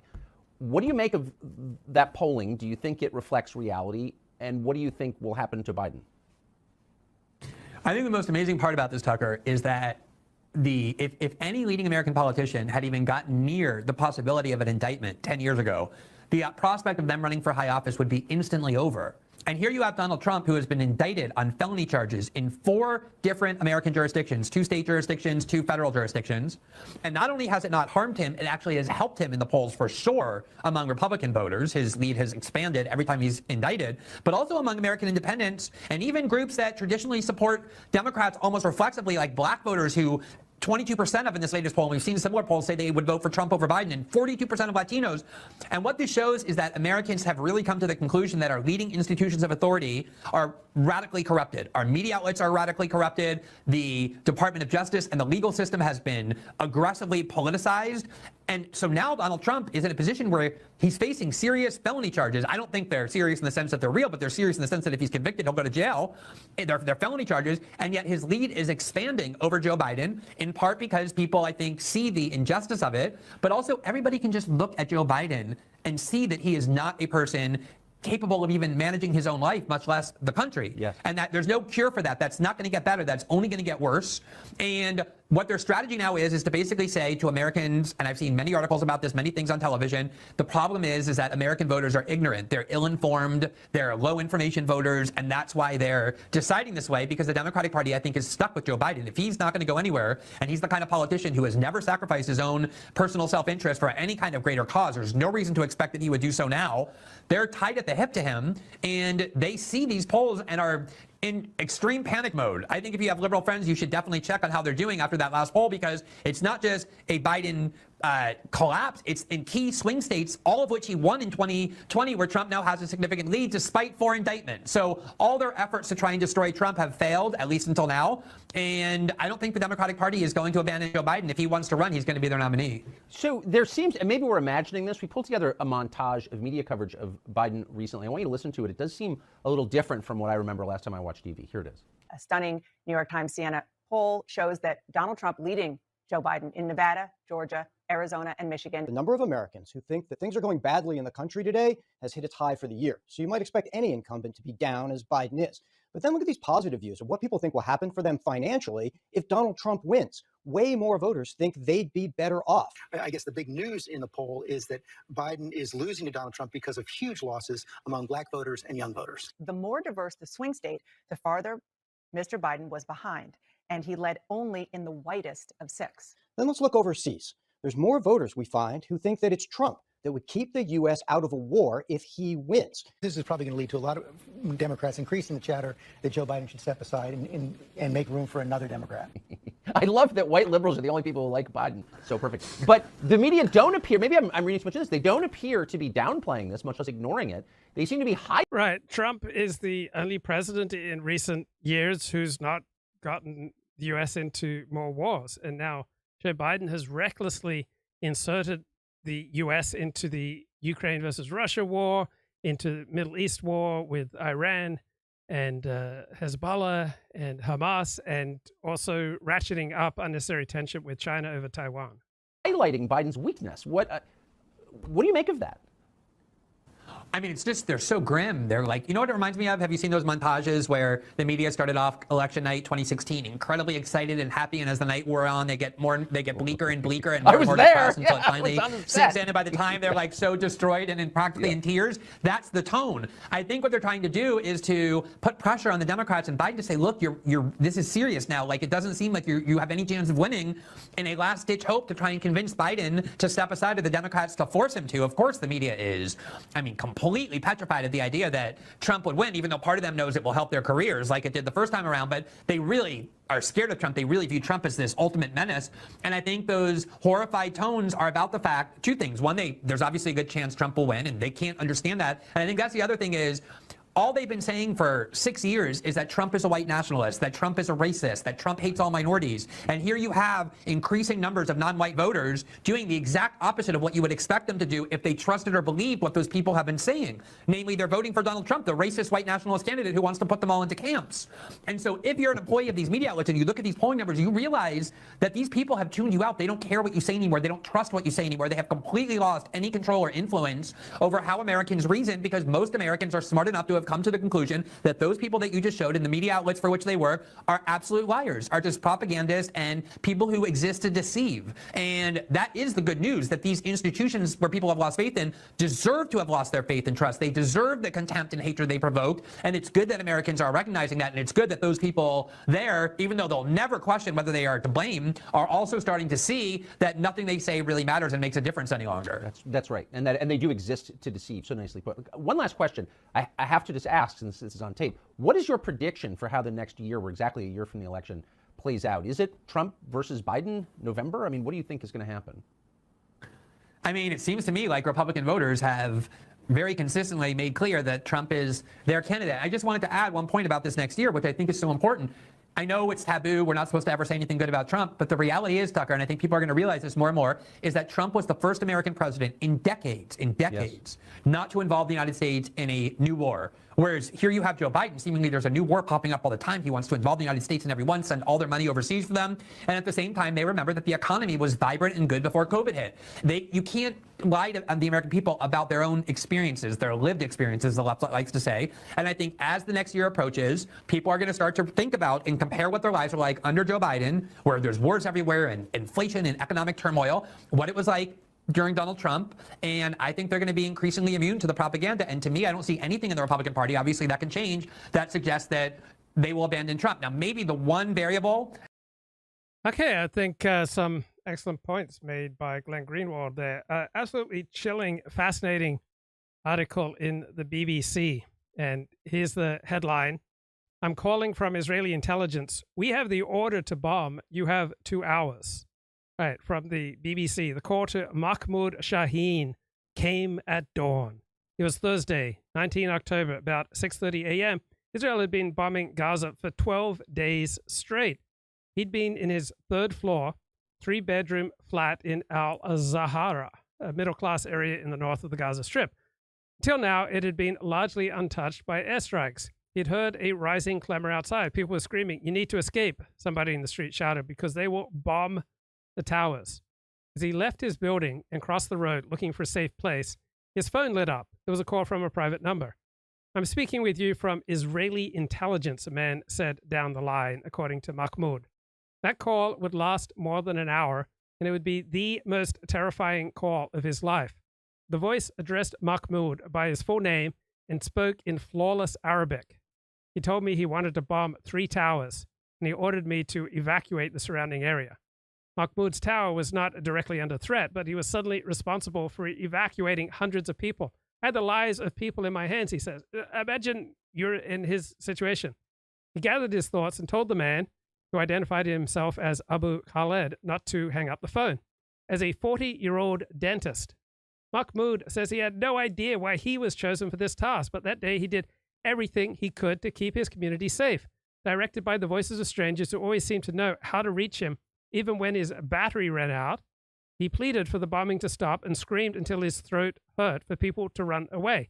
So if you're screaming until your throat hurts, you need to move the resonance point up further in your throat so that you're vibrating and you are projecting your voice from that place up there, right up there at the very top, the most uppermost resonance point in the back of your throat. You can then effortlessly project your voice. I learned that in my $250 an hour voice lessons about 3 years ago. So during this conflict, I used to routinely get a sore throat when I do these live streams. Now it virtually never happens. During this conflict, the Israeli military has phoned Gazans, sometimes to warn them ahead of airstrikes. I can't think of any other nation that does this, right? So Mahmoud could not believe it when the man began speaking. People around him warned the call might be fake. Mahmoud asked the voice on the phone to fire a warning shot to prove this was real.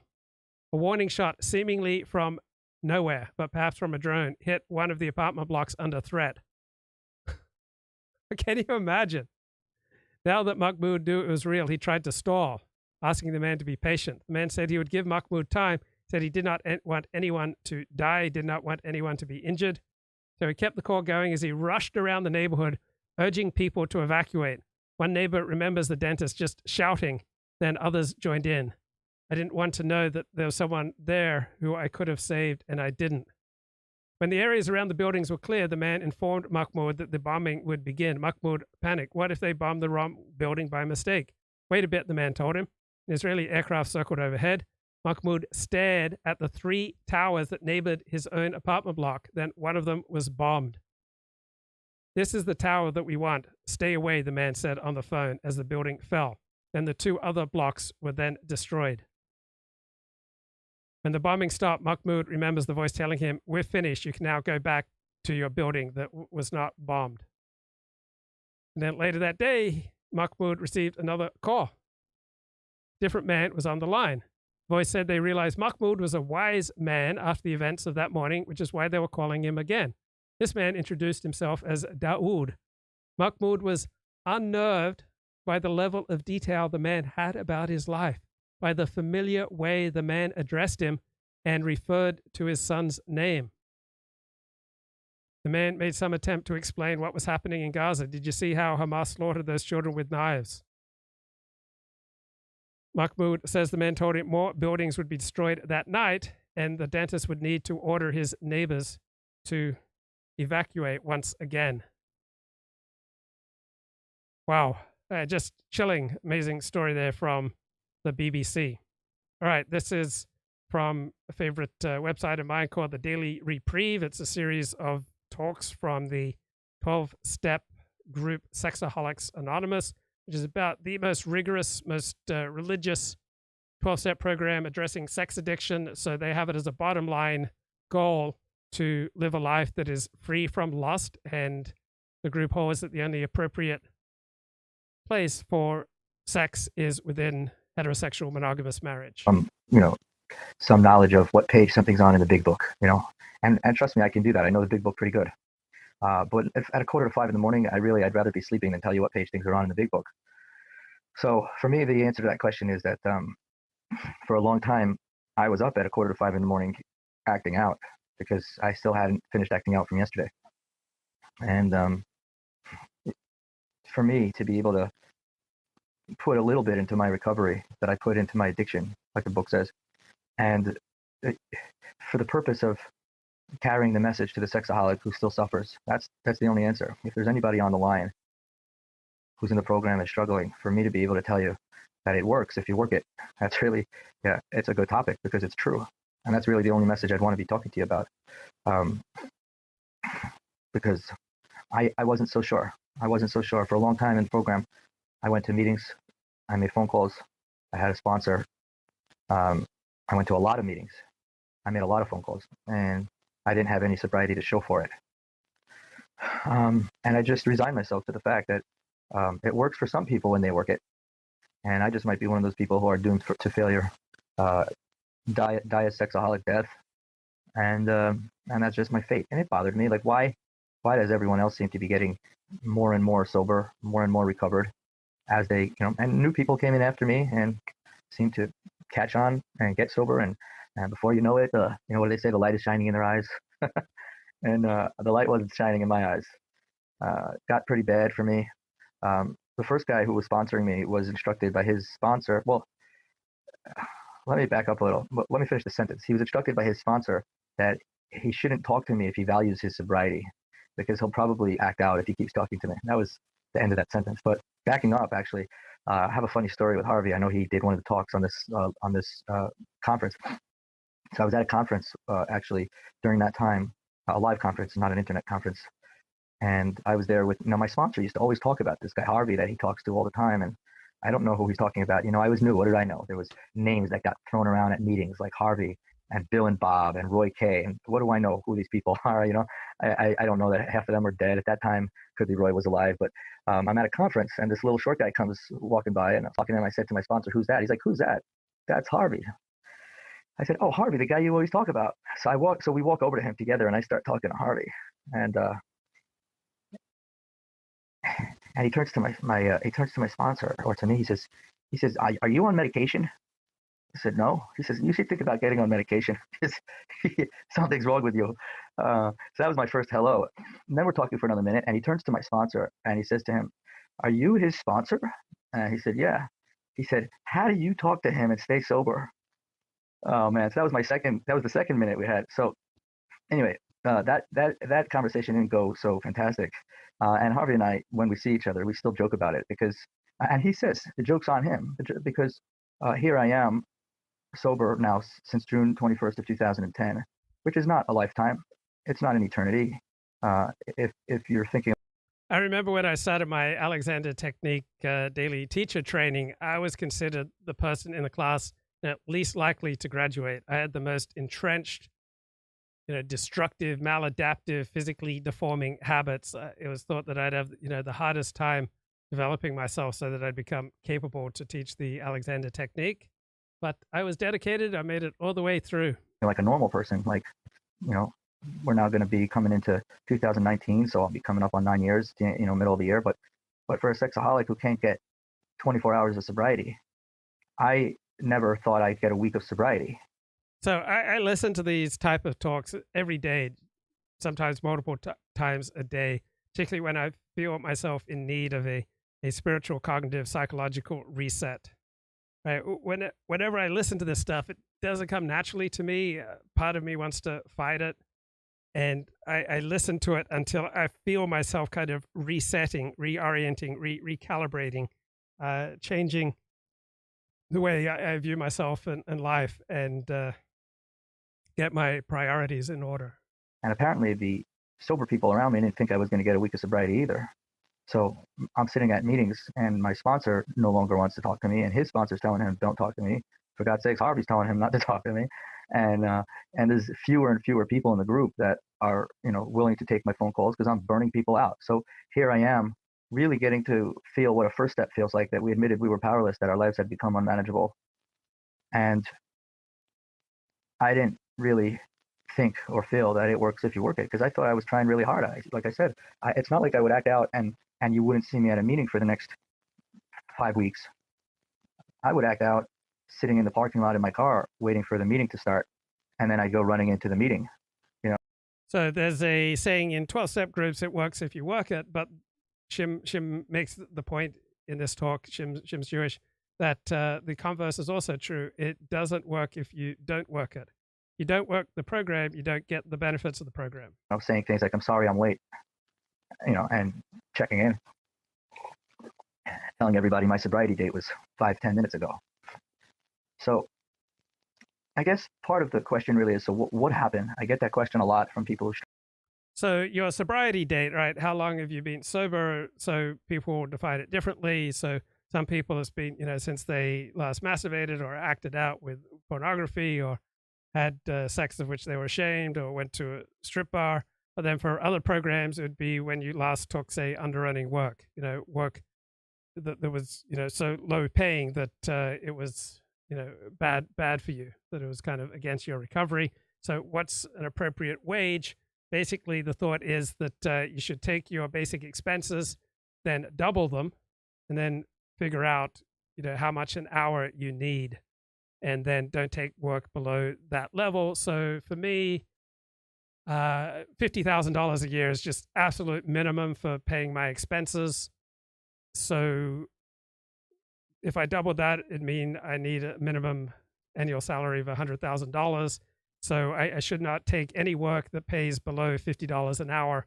That would be, say, one definition of sobriety in a program like Underrunners Anonymous. Struggle. So what happened?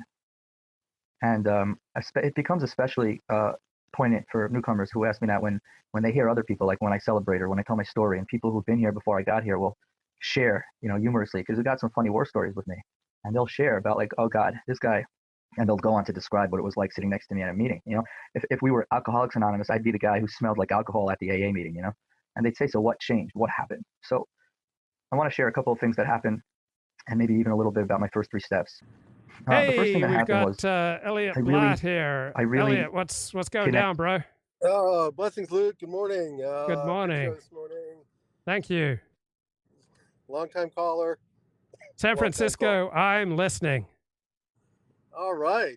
So, what an eventful week, huh? Yes.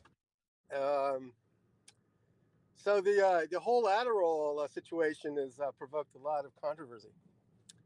It has. Yeah. Yeah. No, it felt like.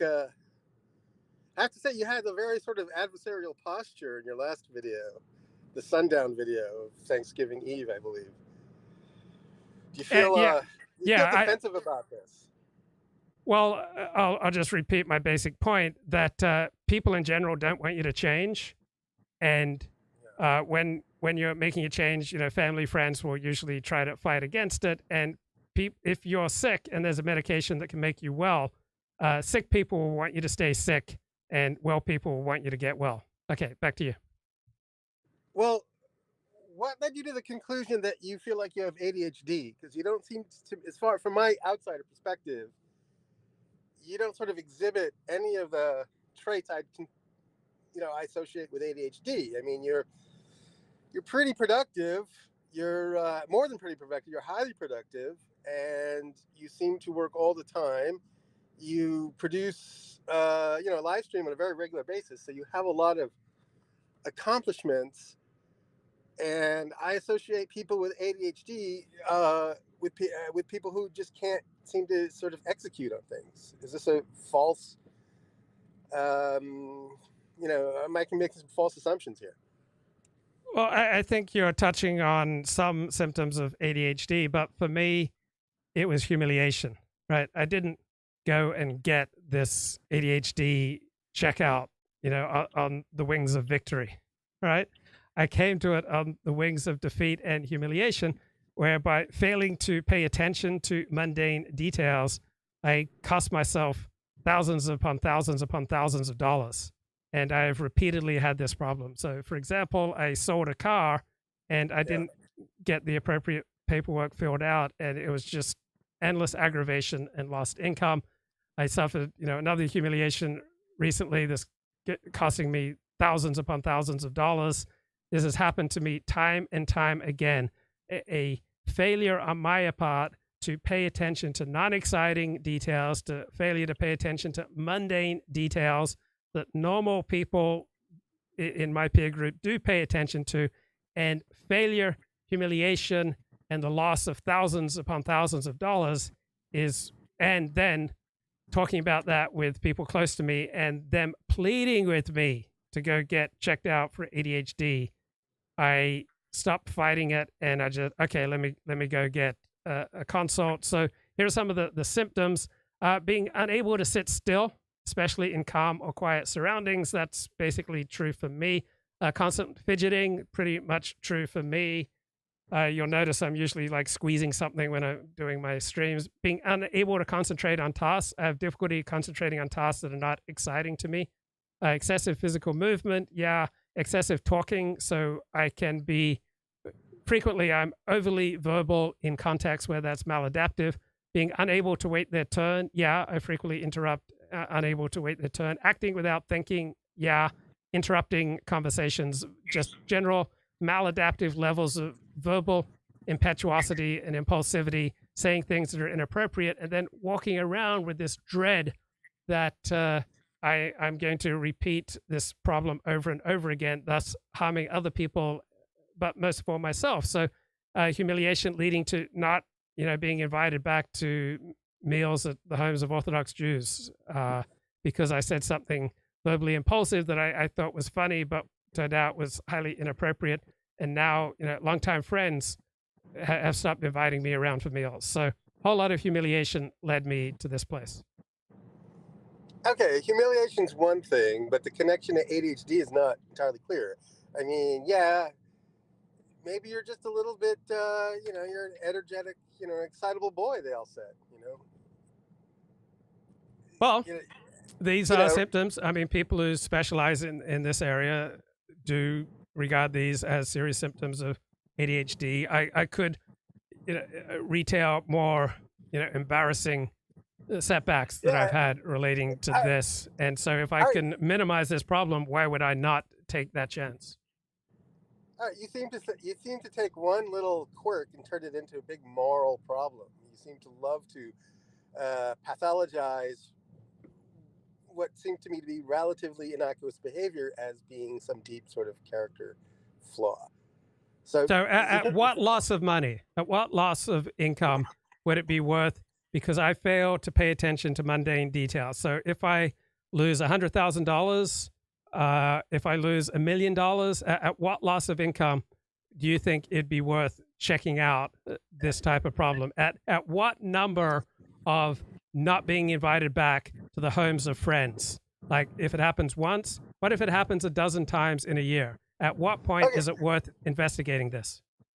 I'm not saying that these aren't behavioral problems. You clearly do, if I may say, have a few behavioral problems, but you're making a leap, an inductive leap, going from some behavioral problems to a physiological medical condition, right? No, I'm not making the leap. I'm going to get a diagnosis from people whose living is based upon making this diagnosis or not making the diagnosis. So do you know people that once had your sort of set of behavioral issues, started taking ADHD, and suddenly those behavioral issues disappeared? Yes, I know a lot of people like that. A lot. Okay, yeah. Fair enough. Now, it seems counterintuitive to me because, Adderall's an amphetamine type thing, a speed-like product, is it not? Yes. And it seems like you would want to go the other direction, and maybe you need something more calming. You would think that, but not everything can you just intuit as a layman compared to people who spend decades studying this. So for whatever reason, the first line of drugs that are most commonly prescribed and recommended for ADHD are stimulants. So I don't just try to intuit my medication or the world around me. I do try to intuit, but I don't end with intuition. I also want to consult expertise. And I'm not someone who thinks that medication prescribed by a doctor is usually a good thing. I think it's frequently not a good thing, such as with SSRIs for depression. I think medicalizing depression is frequently wrong. I think SSRIs for depression are frequently maladaptive. I think chiropractic is a scam. I think that doctors frequently perform unnecessary operations to make money. I think dentists are constantly scamming their patients. So I'm not someone who automatically sides with the medical profession. Yeah, that's why it was all the more surprising, because you do seem to be, in general, COVID exception, you do seem to be a pharma skeptic. Yeah, I have a moderate to above moderate skepticism of all professions, including the medical one. Okay. So I realize you've only tried it for a few days now, but and you've ticked off your sort of newfound productivity. No, I haven't. I haven't said that. I said I was disappointed that there hasn't been a burst in productivity. I expected a more immediate change from this medication. So whatever it has done has been exceedingly subtle and just a little bit more cleaning than normal, a little bit more attention to some mundane problems like a buzzing fluorescent light bulb. But there has not been the dramatic burst of euphoria, energy, or productivity that many people experience when they take Adderall. Okay. All right. But okay, so all right, so you there's some improvement, but minor, you're saying. It's very subtle. It's so subtle, I'm not even sure it's there. So I'm going to, bounce off people who I trust. I could be completely reading into what I think are changes over the last 4 days that may not even be there. So I do feel medicated. Like this is a different state. I definitely feel medicated, but it's whatever effect it's having on me is really subtle. It's much more hard to put my finger on than what I expected. Now, you've tried the nicotine gum, and that wasn't effective for you. No, it was effective. I just haven't done it much. I do feel smarter when I chew some nicotine gum. So, like, I'm just coming off a period where I sort of had to go to the gum. I've been under a lot of deadline pressure, and so I've been having to work past where I'm comfortable. And so I've been chewing some of that gum, and it's worked, quote unquote. But the side effects I noticed they're very noticeable. They're very uncomfortable. Meaning, my sleep has become really erratic after chewing nicotine gum on a pretty consistent basis. So I'm glad that I'm not doing it now, but I had a period of about a week where I was doing it regularly, and my sleep became a mess, and then it had sort of negative downstream consequences from not sleeping properly. So I was just curious in that regard. Yeah, I also very curious because I have friends who warned me that Adderall just wrecked their sleep, and that the side effects of Adderall were just absolutely devastating. In fact, we have a mutual friend who abused Adderall for years, and getting off it was, just devastating for him.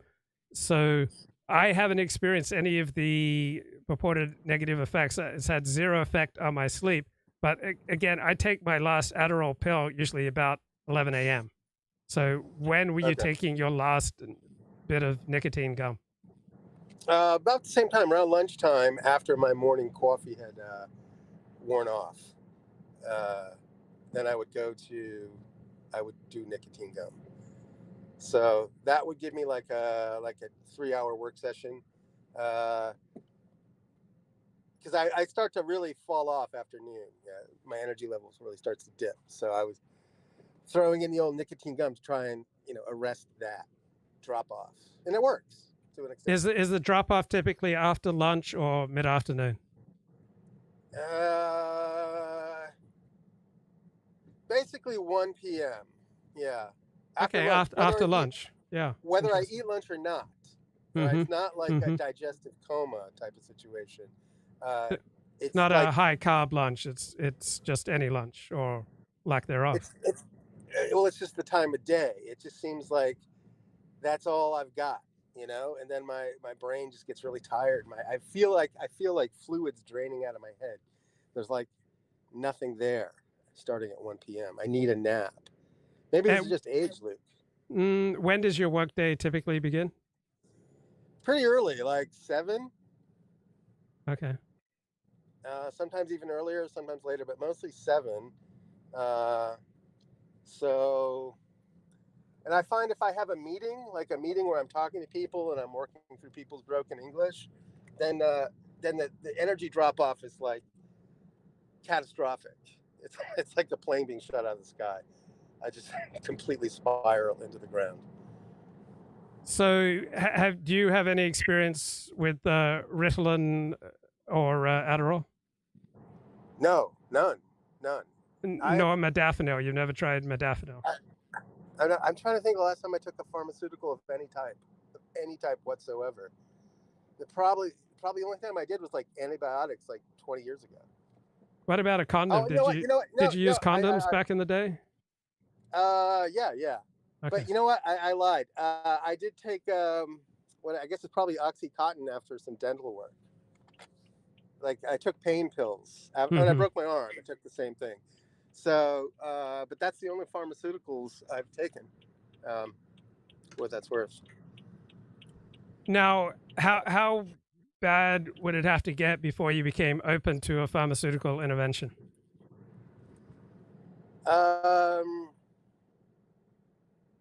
I would have to not be able to function.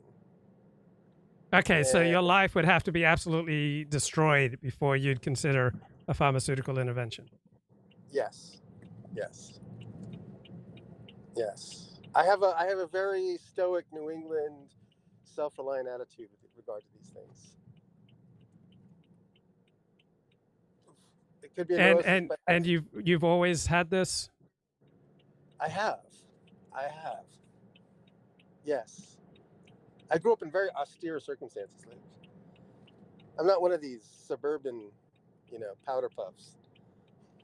So do you Tough feel love. that because Jesus suffered on a cross that you too have your cross to bear? I do, and I bear it well, my dude. Yeah, perhaps there's a masochistic streak to my personality. I wouldn't deny that. Well, at least you see through the bullshit. I mean, for all Yeah, your bro. problems and failures and, lack of achieving what you want to achieve, at least you see through the bullshit because you haven't bought into the big pharma agenda.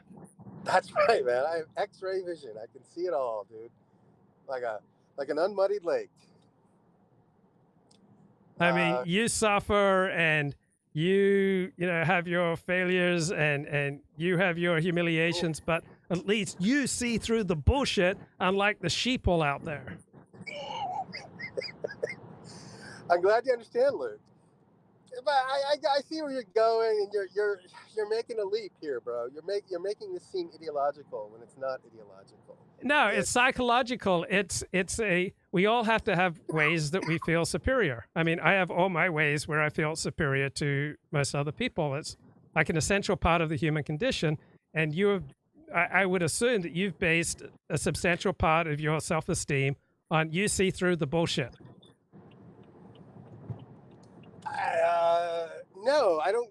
It doesn't bolster my self-esteem. It allows me to seeing through the bullshit, though, does have merit because it allows you to sidestep a lot of problems that most members of the herd, such as yourself, encounter.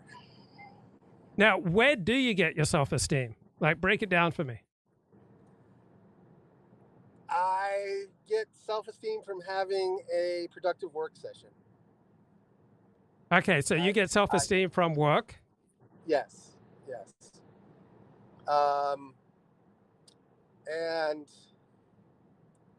I don't go around seeking self-esteem, so I never feel its absence. You have transcended the human condition because while normal, average people need to have a good reputation with themselves, you have transcended this average form of humanity. No, I have a philosophy. Like, I think self-esteem / contentment / happiness, these things sort of are a side effect. They're not a goal. They're a side effect of a life well led, a disciplined life well led. They're not a goal in and of themselves. They're not like objects that you go after then attain through assiduous effort. You feel these things after doing what needs a doing, bro. Yeah, and so you get self-esteem from a life well lived. Yeah, I would say so. Well, self-esteem, I mean, that's the term you use. I would just translate that to be like feelings of contentment and satisfaction. Right, I'm talking about the reputation you have with yourself.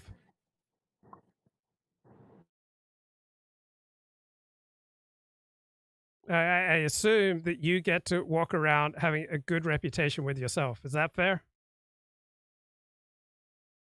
Okay, we've briefly lost Elliott. I hope he'll be coming back. So just speak up at any time, Elliott. With this encouragement, the few people that talked to me told me a few things that helped me even when I wasn't sober yet. I'm gonna try to do this without crying. So, Elliott, are you there? Speak up, man. All right. Okay, I made the lane change, dude. Okay, beautiful. Yeah, so tell me more about the reputation that you have with yourself, having a life that you respect, a life that's well lived. So you are a hard worker, you're a productive worker, you pay your taxes reasonably honestly. Tell me more about the way you've developed a good reputation with yourself. I've made a lot of mistakes, and I've reflected upon them, and I've resolved to behave differently after my mistakes. I've done the school of hard knocks, Luke. Yeah, other people look for help from like psychiatrists or 12-step programs or religion or cults, but Elliott Blatt stands on his own 2 feet. he is willing to take responsibility for his own mistakes. He takes accountability for his choices. He learns from his mistakes, and he sees through the bullshit. That's exactly right. All this other stuff is gay. It doesn't work, bro. It's a simulacra. There's no shortcut, Luke. That's the first lesson I learned. There are no shortcuts. Once you accept that, that's ironically a shortcut. People burn up a lot of energy seeking shortcuts when it would just be simpler. It would be more effective to confront the problem head on. So what percentage of the general population would you wish that they had a life more like yours? Every single one, bro. Every single person, bro. Well, I mean, think about it, Luke. I mean, who do you want to have dinner with, right? Who would you rather have a chit-chat with? Someone like me or someone who's just always whining about their self-esteem, bro?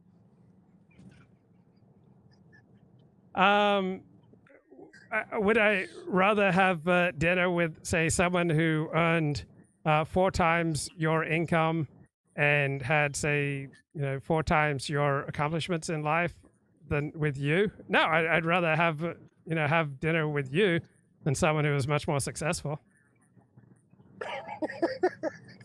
It's always about the money with you, bro. You're people, bro. Yeah. It's always about the money.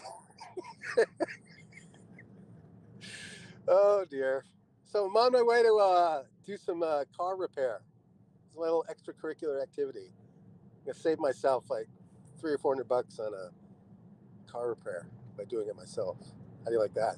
That's a great idea. I mean, instead of specializing in your labor, you are independent and self-sufficient, and like you're a man. That's right, bro.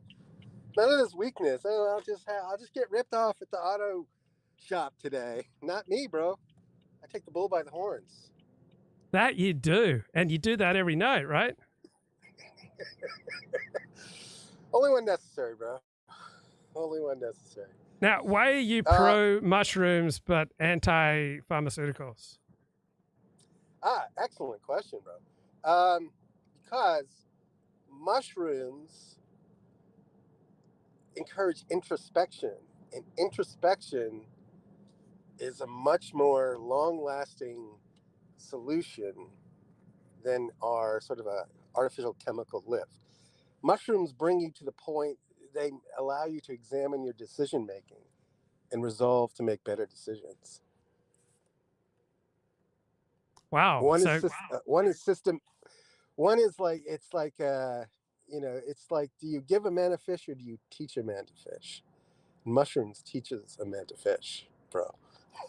And what kind of choices and what kind of revelations have you received from use of mushrooms? That I have a lot more control over my emotional reactions than I think I do or thought I did. So I don't need to react emotionally when I can just sort of interrupt that process of reacting emotionally and sort of reason my way through it and not do damage to my body. Like when you react emotionally, you sort of poison yourself. Your body releases all kinds of toxic chemicals and things. It takes a while to digest those toxic chemicals after you've reacted emotionally. So if you can interrupt that habit, most people have this habit, but if you can learn how to interrupt that habit, you can spare yourself a lot of agony. Wow. I like red apples, bro. No, that's good because nobody ever gets poisoned from mushrooms. Well, that's why you need a good hookup, bro. So let me know if I can help you there. Man, I appreciate that. Come on, man. I can't believe, so there is theoretically no toxic dose. There's no poisonous dose of, so there's no lethal dose of psilocybin mushrooms, by the way. I haven't done them in a long time, but I'm really eager to, I have to say. I'm due for another journey, as it were. They're very safe. That's what you're saying. Yeah. Well, that's what the propaganda says. And when did you last do them? Maybe 2 springs ago. So if Yeah. they're so great, why don't you do them since 2 springs ago? Because you learn your lesson and then you apply the lesson and then you don't need them anymore, bro. It's not like a chiropractor that keeps you coming back, bro. Yeah, it's a different thing. It's a moral experience, bro. It's a, you know, it's like a therapy session with yourself, bro. All right, listen, I'm at my destination. I might have to hang up soon. Blessings. Okay, blessings. I hope this was worth your time. Okay. All right. Fantastic. Shalom. Shalom. Okay, question in the chat. What low sugar fruit drinks you have this morning? I didn't have any, but I often drink vegetable juice, which is, the type of vegetable juice that has no fruit juice, no added sugar, that's, low in sugar, has got like 2 grams of protein, 8 grams of carbs, so relatively fresh squeezed vegetable juice. Okay, let's play a little bit more from Shim F. It works if you work it, from the Daily Reprieve, which is a podcast from Sexaholics Anonymous. The first thing is you can't leave before the miracle happens. And I really wanted the miracle to happen. And if I leave, the miracle's not going to happen. My sponsor, not the first guy I told you about, eventually a friend in the program took me to a meeting and got me a new sponsor. Unbeknownst to me or my sponsor, he kind of just introduced us and told my sponsor, Anthony, you're his sponsor. And then he walked away. And Anthony has been my sponsor ever since. Recently, I found another one only because of circumstances. Anthony moved down to Maryland. He's retired. We weren't talking as much, and I'm working on certain things. I needed someone local. But my sponsor would say to me, suit up and show up. And that's not something I'm powerless over.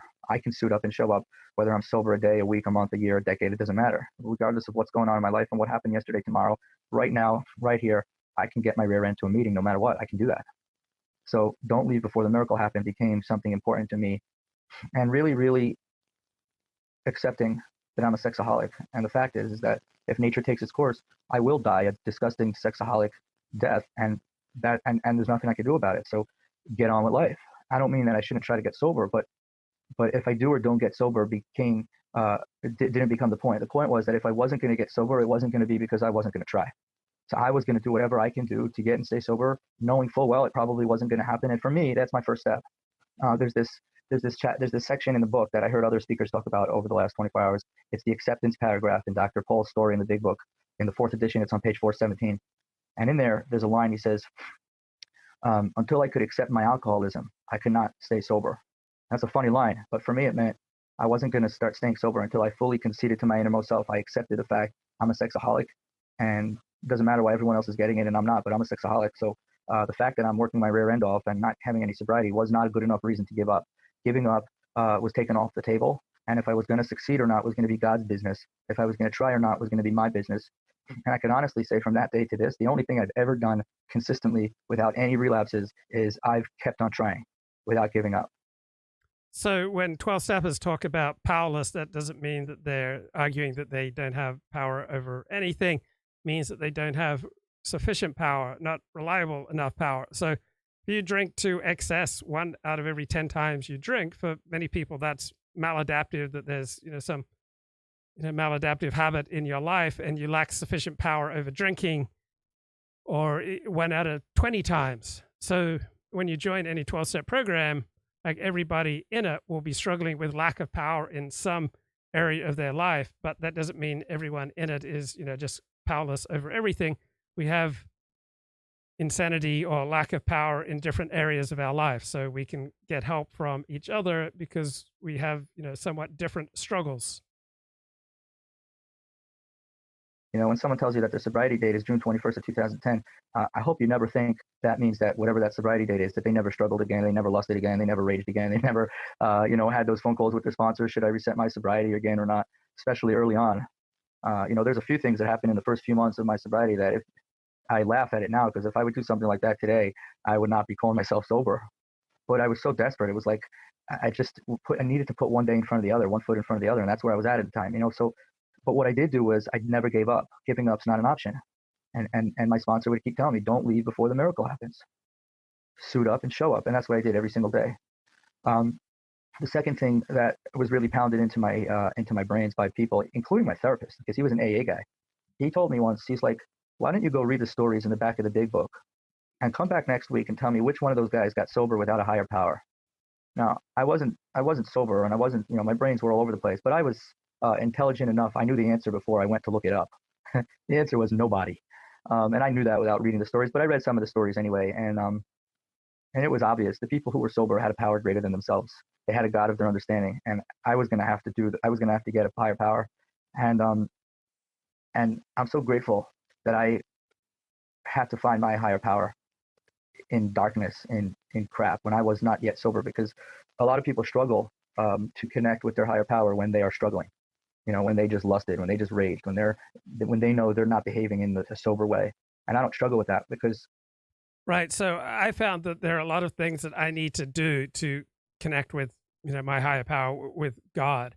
So I find it more difficult to connect with, my higher power when I'm walking down a crappy street than when I'm in beautiful nature. I find it easier to connect to God when I'm with some people as opposed to other people. I find it easier to connect to God in some circumstances, some situations, in some buildings rather than other buildings, certain social situations as opposed to other social situations, listening to certain music, sacred music. All right, I find it easier to connect to God when I'm listening to sacred music as opposed to, say, the Bee Gees. Find it easier to connect to God at Yosemite or at a synagogue than, say, in a sports bar. All right, there are choices that I need to make to facilitate this connection with a power greater than myself. I first found a higher power who loved me, and then I got sober. And I'll never sit and try to prove to you why God loves you. Yeah, but what about all the horrible things that happen in the world? And what about all the bad things that happened to me when I was a kid? And what about the fact that this horrible thing happened to me and I don't have a job and all these things that people... I find there are tons of things in 12-step that are highly, highly mockable and fun to mock and hilarious to mock. And so it's a very pragmatic system, right? There are all sorts of things I found in life that are mockable and ridiculous, but somehow they work. And that's what I found in 12-step, a lot of things that are both mockable and seem to work. So my primary test for a program like this for, in a renewal is, does it work, not does it make sense? Will say to prove that God's not loving, to which I say, I don't know the answer, or maybe I do today, I actually do, but that's not how I found the loving higher power. I found the loving higher power because I didn't have a choice. It was like, find God or die. And the way I was acting out, dying was not a cute cliche. Right. So it took a whole series of humiliations and losses and falling on my face before I would finally confront, hey, maybe I really need to get checked out for ADHD. Thought about it for 15 years, only finally took action on it in the last 3 weeks because of, some embarrassing setbacks. Sorry, I'm getting distracted because I could hear my baby crying in another room, and my wife knows that she's got to get him, so I'm going to try to ignore that. So, when I say find God or die, which the White Book, talks about, for me, it wasn't a cute cliche like die, like, alcoholics can die from overdose or alcohol. So the White Book is the Sexaholics Anonymous primary text, the equivalent of the big book of Alcoholics Anonymous. Poisoning or liver damage or driving drunk. Now, I was driving drunk, coming down the Garden State Parkway here in New Jersey at 80 miles an hour with a magazine on my steering wheel. And I won't get too graphic about what I looked like in that vehicle, but I wasn't fully dressed. Yeah, the embarrassing things that I've said and done when I've been at full mast. Oy. And I definitely wasn't watching where I was driving. So to think that I could have been involved in a fatal accident, just like an alcoholic, is not a... Okay, why did I stop Provigil, aka modafinil, and go on Adderall? Because of a series of humiliating, financially costly setbacks in my life. I realized I needed possibly more help for potentially having ADHD. So when it comes to ADHD, Adderall and Ritalin are regarded as first-line medications. Modafinil is not even considered a third-line medication for ADHD, even though it does seem to provide some benefit for ADHD. So yeah, I definitely felt like I got a little bit of benefit for my ADHD with modafinil, I thought that I should check out ADHD and then I should check out Adderall. So I'm only on my 4th day of using Adderall. So I wasn't, modafinil has an off-label use for ADHD, but it's still not considered, one of the top 3 lines of defense against ADHD.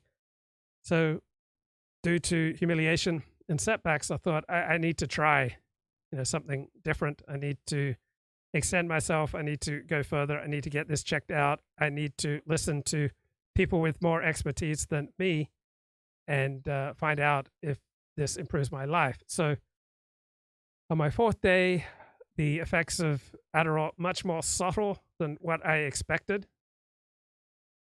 Right? They're not as brilliant and breathtaking and large and profound and dramatic as I had hoped. I didn't get this surge of energy or productivity or euphoria. I just noticed that I no longer want to listen to music when I'm reading. Seem to be a little bit more at ease with the mundane parts of life, and I feel less desperate need to flee from the mundane to that which is exciting.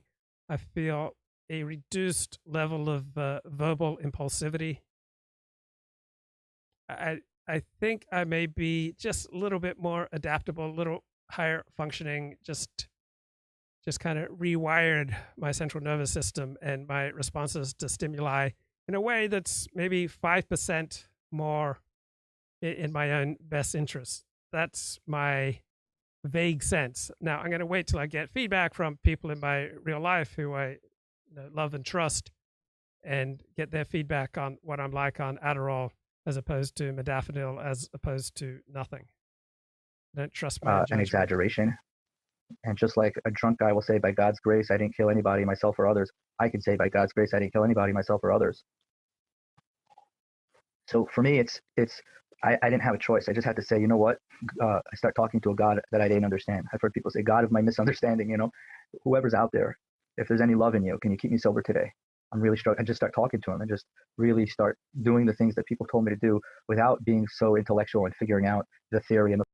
Yeah, so there are 1st line, 2nd line, 3rd line medications for ADHD. There are non-stimulants for ADHD, such as Strattera.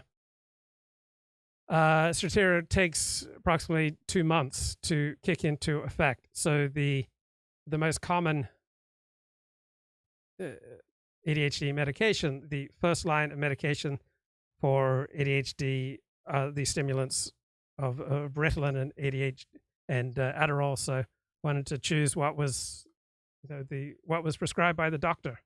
I wanted to take a chance, listen to someone else, try what the doctor said, try what is the conventional dominant response to ADHD, and just check that out, see if it improves my life. I think it might be.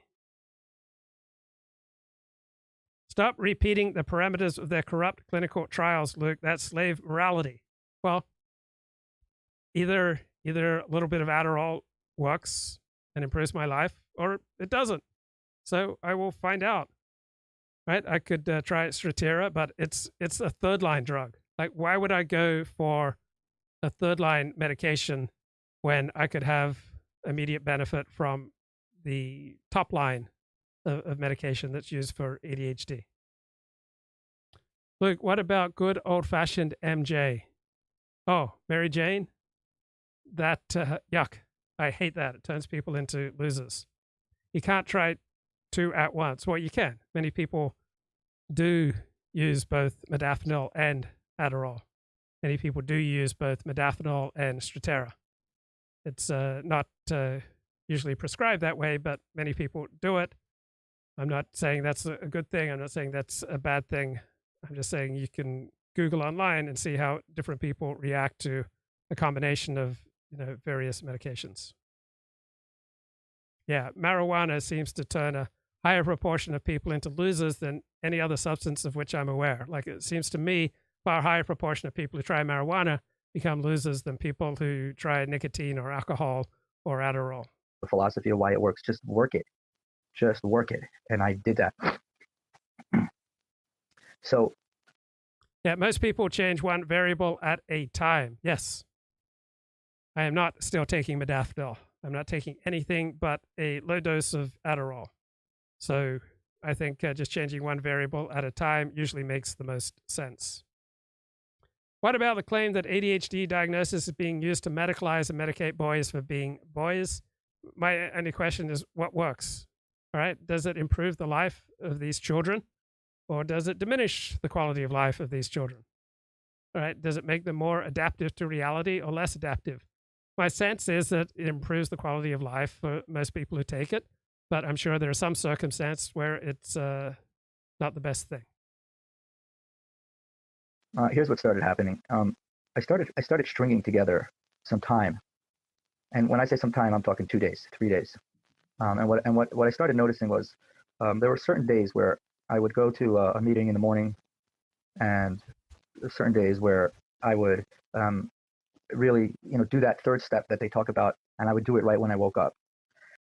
Luke says the chat plays with drugs like chess. Not really. I use very little medication. Tried modafinil for most of the last 10 years, and it seemed to improve the quality of my life. Now I'm dropping modafinil and trying Adderall. It seems to be improving the quality of my life. So I'm quite willing to try things to see if it improves the quality of my life. And I think there are people out there who may know more about various parts of life than I do, and I am willing to take their ideas and their suggestions seriously and give them a shot. And I would do it on my knees. Now, that's not something that the book says you got to do. But that's what was suggested of me by my first sponsor, the one I told you about before. He had told me to pray on my knees. I asked my second sponsor, do I have to pray on my knees? My second sponsor was a Catholic guy, and he said, if you want to. And I tried it both ways. But for me, something about getting on my knees was humble. It was powerful. It was me really feeling like I can't do this without your help. And yeah, getting on your knees is not a way that Jews typically pray, except for saying the Aleinu prayer on Yom Kippur. But other than that, getting on your knees is not part of Jewish ritual. But I did get on my knees when I would pray as a Christian. And so I have a lot of associations with the humility of getting on your knees, the kind of recognition that by getting on my knees, I'm saying, God, there's a power greater than myself. I find it's good for me. Sometimes it was awkward. Maybe my wife was around or my kids. So I'd get on my knees and look for my shoes under my bed, or get on my knees and take some socks out of the drawer so it looked like I was doing something else when people are around. And whatever the case is, I'd do the third step, and I would really, I offer myself to you. I like to say it in modern English, by the way. I don't speak Old English, but so, I offer myself to my higher power, and I imagine like as if I'm a waiter at a fancy restaurant, and I'm wearing a tuxedo, and I've got this tray, and the trays with the lids on them, like in the movies where you serve the steak and you pull the tray off, and there's the dish, and I pull the lid. I pull the cover off the tray, and there's me on the tray, a little version of me, and I come before my higher power, and I say, I offer myself to thee. I'm offering myself to thee, to you, my higher power, to do with me and to build with me as you wish, as thou wilt. That means that whatever happens today, you can do whatever the hell. So I believe that modafinil is a Schedule 1 drug, so it means it's regarded as the least dangerous, least habit-forming, least addictive potential of pharmaceutical medication. Adderall is a Schedule 2, so it does have potential for addiction and abuse. How you want, if I'm using Shim words, to do with me however the heck you want. And it would be in the morning. I would start thinking of things like, well, what if I spill coffee on my tie? Like, am I okay with that? And I'd struggle, like, no, I'm not really okay with that. And then someone said to me, well, then don't wear your tie when you're drinking coffee, Shim. And like, oh, you mean there's some things I can do? But this is how it slowly started to just sink into my consciousness. And I would do the third step in the morning, and I'd go to that meeting, and I'd quickly make a few phone calls in the morning on my way to work and say, I want to pull off the road. How's it going, man? What's new? Baruch Hashem. I just went to my local Jerusalem pizza, so I saw the links. I popped on anyways, even though I was stuffing my face. I got my chili cheese fries, nachos, and cheese sticks, and a Greek salad. And I bumped into one of my first rabbi's sons. Now I guess he's a successful businessman, and we're talking a few minutes. I think I was nice. How come you don't come around anymore? But like, yeah, his brother and sister now are grandparents. I remember when they first got married. Now they're grandparents. But it's difficult. I did on my week in review the last few weeks a series I called like My Failures as a Jew, and part of it was my failure to adapt into the Orthodox community, and then my failure to integrate my Judaism into larger Judaism, specifically related to like Zionism and the war, where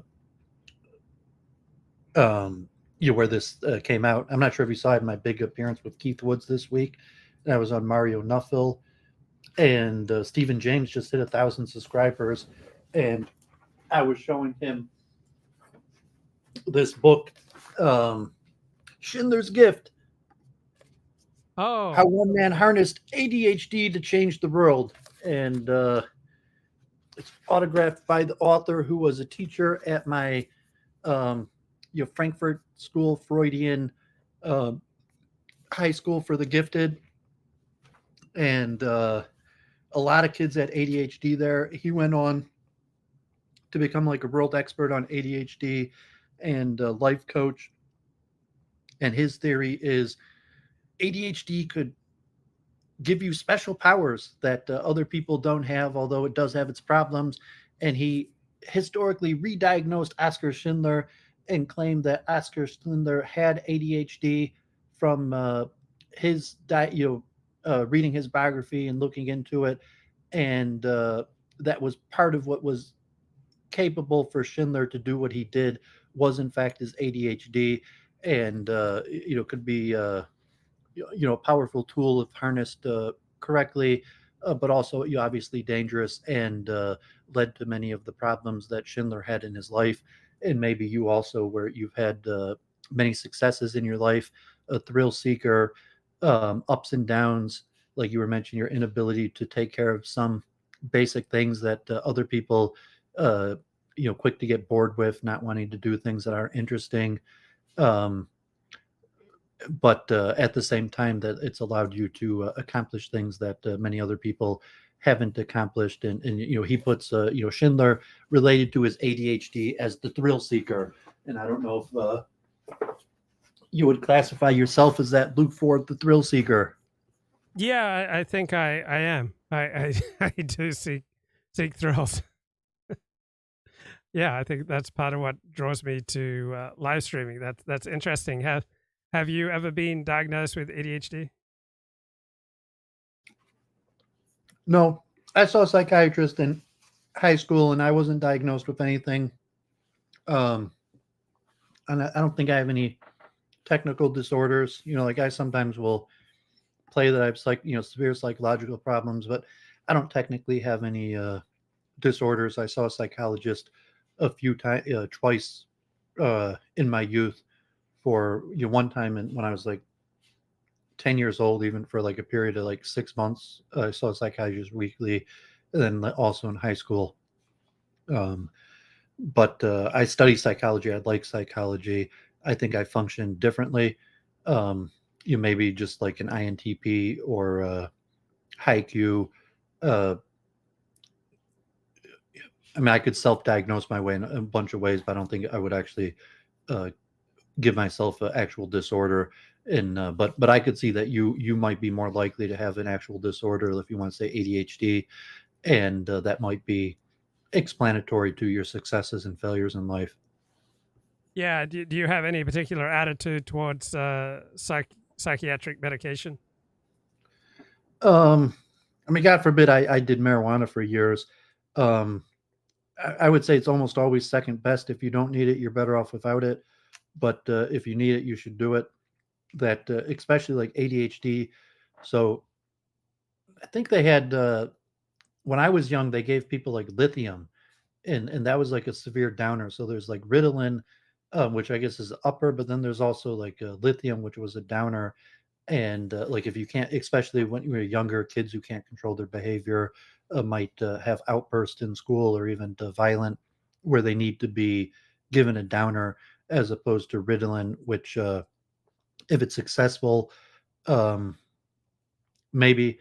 But I think if you just understand your difficulties, maybe have a close cohort of people who care about you, give you good advice, understand your situation in life and your good and bad points that could help you out with your difficulties. You know, okay, you're an older man now, so I mean, if your parents, or you don't have like a close family, but you know, my mom constantly nags me, so maybe in the Orthodox Jewish community, you could give an equivalent to like naggers that like people in the Orthodox community are constantly like nagging you, and that could be a good thing to you help you with your shortcomings, which would might be failure to do basic things that are necessary for your success in life that you just feel are unimportant or unexciting.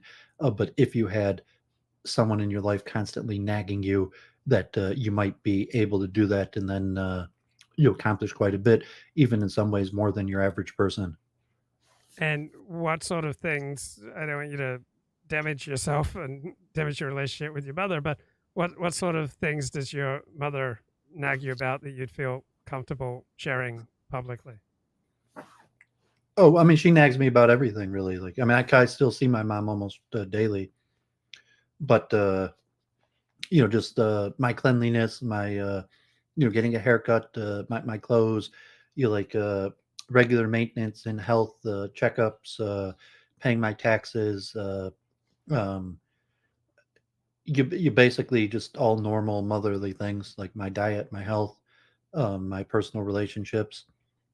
And you know, when we lived together when I was young, you know, it would have been you know, like daily chores or regular cleanliness, um, inappropriate behavior. Yeah, yeah, I think those are familiar to most people who have a mother that's in their life on a regular basis. Does she say anything about your live streaming? No, she doesn't really follow it or like you know, watch any of the content, and it would be too difficult to like explain. I was interviewed on this like Swedish channel the other day, and I mentioned it to my mom. She thought that was neat, although it turned out they were like these huge like anti-vaccine COVID conspiracy theorists. They're just we talked about a few other things, but you know, just kind of random. This they reached out and wanted to talk, so I mentioned that to my mother, but usually I don't mention it, you know, because she just is not familiar with the technology. Um, my mother's also like a lawyer. You know, she had worked for the IRS even briefly. So, like on a business level, I heard you mentioned to Elliott about your financial difficulties, where you know, like maybe relate to your automobile or something. Where it just my mother's like super responsible, and you know, she pays the bills right away. She always has like a calendar with all the things that you know, are coming up that need to be taken care of. So if it was something like you're renewing your auto insurance, getting your oil changes, or any of these things that would just be you know, something that you don't want to do, that you keep on putting off, as opposed to being um, preemptively responsible, and that in the long run could cause you financial damage, that you know, like from a business level. So my mother is a corporate attorney, like on a nagging level of the type things that might have made you more successful as a business person. Like, you know, did you file this paperwork, or did you organize your business tax structures or in a certain way that would have made you more profitable, so on and so on. And so thousands upon thousands of people watched your live stream with Keith Woods. Keith Woods is a notorious figure on the dissident right. He seems to have views that are perhaps best summed up as National Socialist. Any highlights from your discussion with Keith Woods? So two things. One was, you know, he put an interview with the rabbi, and like we talked about it beforehand. I told him we get pushback from it, and he even joked on the stream, like, you know, was he put like interview with a half Jew chassid from Detroit, it wouldn't have been as exciting. He seemed relatively reasonable. I mean, because in his interview we were talking about frame games and that woman, Kristen Ruby, who claimed that Frame Games was behind the ban the ADL, movement, which he was not sure not whether that's accurate. But so on Monday, I was on Mario Nawfal, who I'm not sure if you've seen Mario Nawfal yet. I'm not sure either. Tell He's me the about him. biggest Twitter space guy in Twitter. He's actually Australian. I think he's Arab of some background, but grew up in Australia, went to Monash University, now lives in Dubai, and a businessman. I think he's actually a multimillionaire many times over, and entrepreneurship. He has spaces on like Bitcoin and cryptocurrency, and just all sorts of news topics. Elon Musk has been a guest on his channel. He's one of the bigger guys, like the new wave of Twitter. Since Elon Musk took it over, Elon Musk retweets him all the time, and he did a series of streams on the ban the ADL movement, largely like in defense of Elon Musk, and but I say he's not American, like he's Australian UAW in his international space. And then when the war broke out in Israel, he's been having regular podcasts. So I reached out like to be a guest on his channel about the banned ADL movement. And the first stream I was going to, they didn't end up putting me on. Like their stream got cut short and they had so many guests that they didn't put me on. So he reached out just Sunday, is like, okay, we're doing another piece on Media Matters and the ADL, and invited me on. So I was on. I spoke just a few minutes about somewhat defending the ADL or Jews, saying that free speech is dangerous for Jews. Not necessarily my personal opinion. I even mentioned that I favor free speech, but Jews in general, as a minority, protected minority. And then like Keith Woods pushed back on that, and then he did a post stream on his channel, and he had clipped that, and so he reached out to talk. So the next day we talked, and we discussed what we're going to talk about. So he said he wanted to just ask me basic questions on Judaism. So I said if that's the case, he could do it like ask the rabbi. So most of it was kind of just like a basic ask the rabbi, like Talmudic text, what do Jews believe, a messianic thing versus law, sectarianism. He wanted to understand anti-Zionism and the breakdown of like Haredim, ultra-Orthodox Jews, how many of them are there, where are they, what are their political beliefs. And then later on he brought in Mario Nawfal's Jewish co-host for his streams on the war in Israel and ADL. And like that guy just came on straight and like bashed me. He was like, this guy is not a rabbi. And that was kind of like as expected, because I even told Keith at the beginning, like like out of respect, if I'm teaching you about Judaism, you could call me rabbi, although I told him I'm not a rabbi, but rabbi means different things to different people. And that I call hundreds of people rabbi.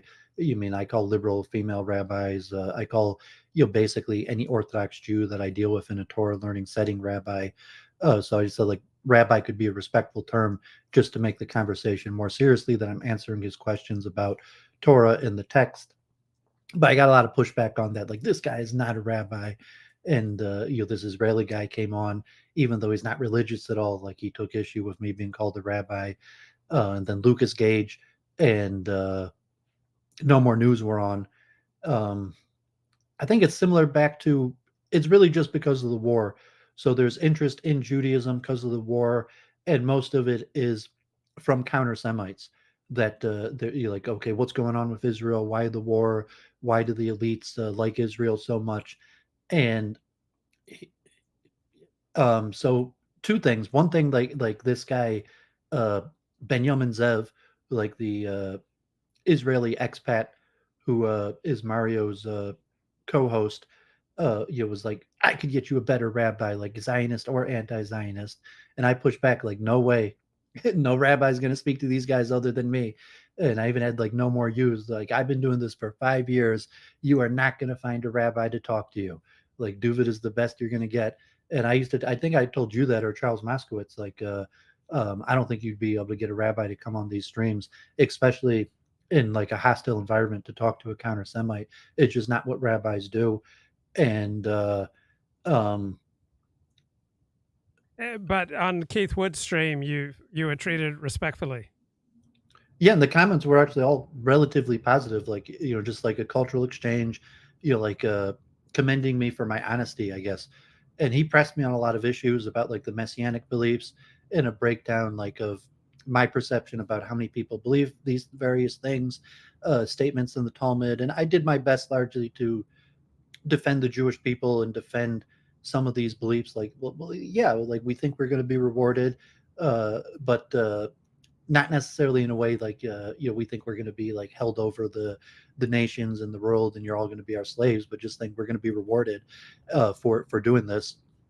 And some notion of what it means to be the chosen people, some questions about the statements in the Talmud and the nature of the Talmud in relationship to how Jewish law is practiced. They're saying we follow the sages of the generation, so we don't actually follow the Talmud. The Talmud is just the recording of the sages of that period of time.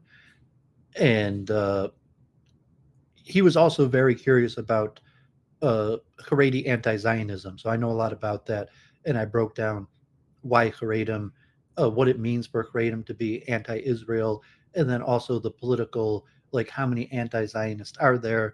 What's the difference of like the small sect of Notori Karta that actually do protest versus people who are just politically anti-Zionist, and then even the anti-Zionist like in Israel that even like United Torah Judaism that even serve in the government, but their official theological stance is anti-Zionist.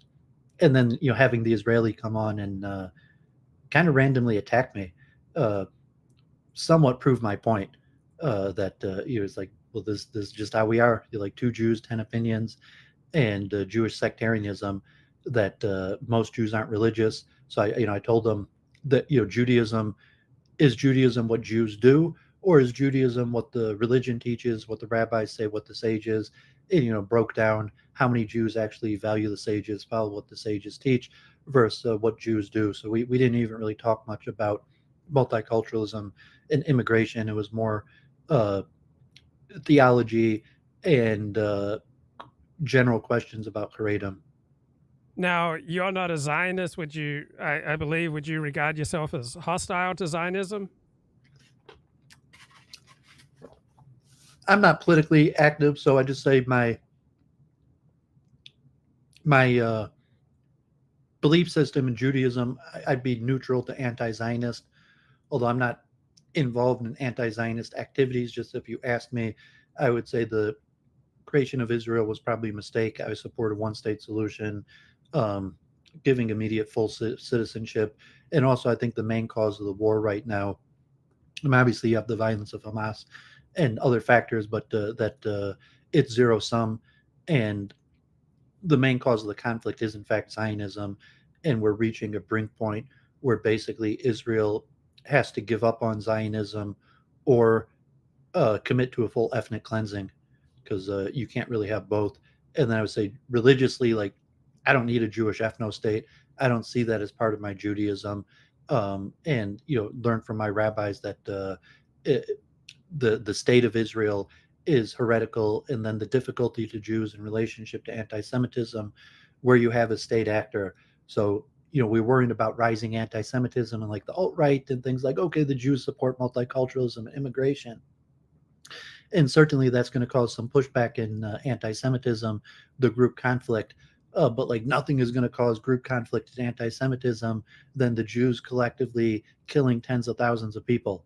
In terms of like the escalation, and if the Jews escalate the war to where, if Israel doesn't back off, where in all likelihood we will end up killing 50 to 100,000 people, and you're saying like, yeah, that would likely dramatically escalate anti-Semitism. And when I was talking with Stephen James, that I think what's likely to happen is you're going to see a Gazan refugee crisis, and the Gazans are going to end up in the United States. I was even arguing with my dad and brother over Thanksgiving, who don't really follow it, but they kind of had this view that, yeah, like the Gazans are going to end up in some other Arab nations. Like, no, it's not going to happen. Like, God forbid they're going to end up here. We've created this huge refugee crisis, and Egypt, other Arab nations, there's almost zero chance they're going to take him. And like Kevin Michael Grace says, anytime the United States gets involved in these foreign wars, those people end up here. So I think that's what you're going to start seeing over the next few months is the slow influx of Gazan refugees. And if the war continues, it could even be a massive influx of hundreds of thousands of Gazans to the United States. Is there any update in the Samantha Woll case? She's the synagogue president and a political activist who was found Continue dead. to work to get new going on Nothing. in that case? Nothing. I mean, they had arrested somebody who they said like was at her funeral, was a part of the synagogue, and then they released him without telling who he was or whether he was the suspect in the murder.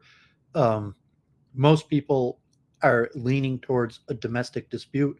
I don't know enough about her to say who she might have been dating, but I think, God forbid, it's likely that I stopped going to the synagogue before COVID-19, and there's a lot of new people going there. There's some speculation that it might have even been someone on the board of the synagogue or someone that the majority of the people of the synagogue know. So, and that likely the police highly think that it's a certain person, but just don't have any evidence. What evidence the police have, like if they have evidence like she left the wedding with somebody, or maybe she was there was somebody staying at her apartment, but there's not actually evidence to like a weapon or to pin an arrest, and so it may not be solved. I mean, from the general public perspective, he's like, yeah, like maybe anti-Semitism, but from the police investigative expert, they're saying like, no, it was like it was her boyfriend, and ironically, I can't even find out who her boyfriend is. Like, I'm sure people at the synagogue know and are speculating that that it's probably a person who did it, but I don't know her well enough for the synagogue, and they're keeping that pretty close-lipped to say if there's a suspect that you're saying like, yeah, it was probably this guy that we all know and go to synagogue with, God forbid. Wow. And does the Detroit Police Department have a good reputation for solving these types of crimes, for overall competence? No, I mean, like 75% of murders in Detroit go unsolved. So in all likelihood, it would not go unsolved. And they put out reward. Even there's like a $15,000 Crime Stopper reward. And so some comments are like, well, how come the Jewish community is not putting out like a $100,000, $500,000 reward? She comes from a wealthy family. Her parents are doctors. Her grandfather, like they had like a family foundation where like her family foundation was one of the bigger donors to the synagogue. So how come there's only a $15,000 reward? So people are speculating that it's someone in the Jewish community that other people know that is the prime suspect, and that's not why they're not, putting out like a huge reward to find information, as if it was like just suspected that it was a random crime or anti-Semitism. Although it's also possible like she was pretty liberal and thinking like, what would she want to do? She supported Black Lives Matter although she was pro-Israel, but she did interfaith. What would she want to do? Would she be so concerned with finding the perpetrator and having them punished?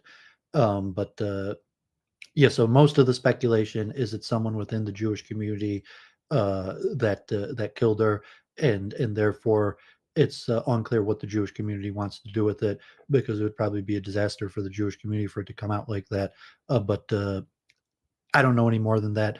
It's basically no information. There's no information within the Jewish community, like saying like who she might have, who like even the person who was arrested.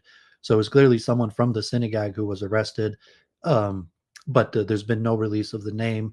There's been no leak in the Jewish community of who this person was, although presumably people tight with her in the synagogue all know who the person who was arrested and released was.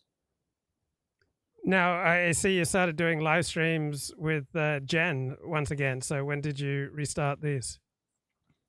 It was just a one-time thing, and it was because I started streaming with this guy in Japan, Kevin McCairn, who's like an Anglo expat, kind of counter-Semite, although ironically, he went to university at Bar-Ilan University, PhD in neuroscience, and now he's in Japan.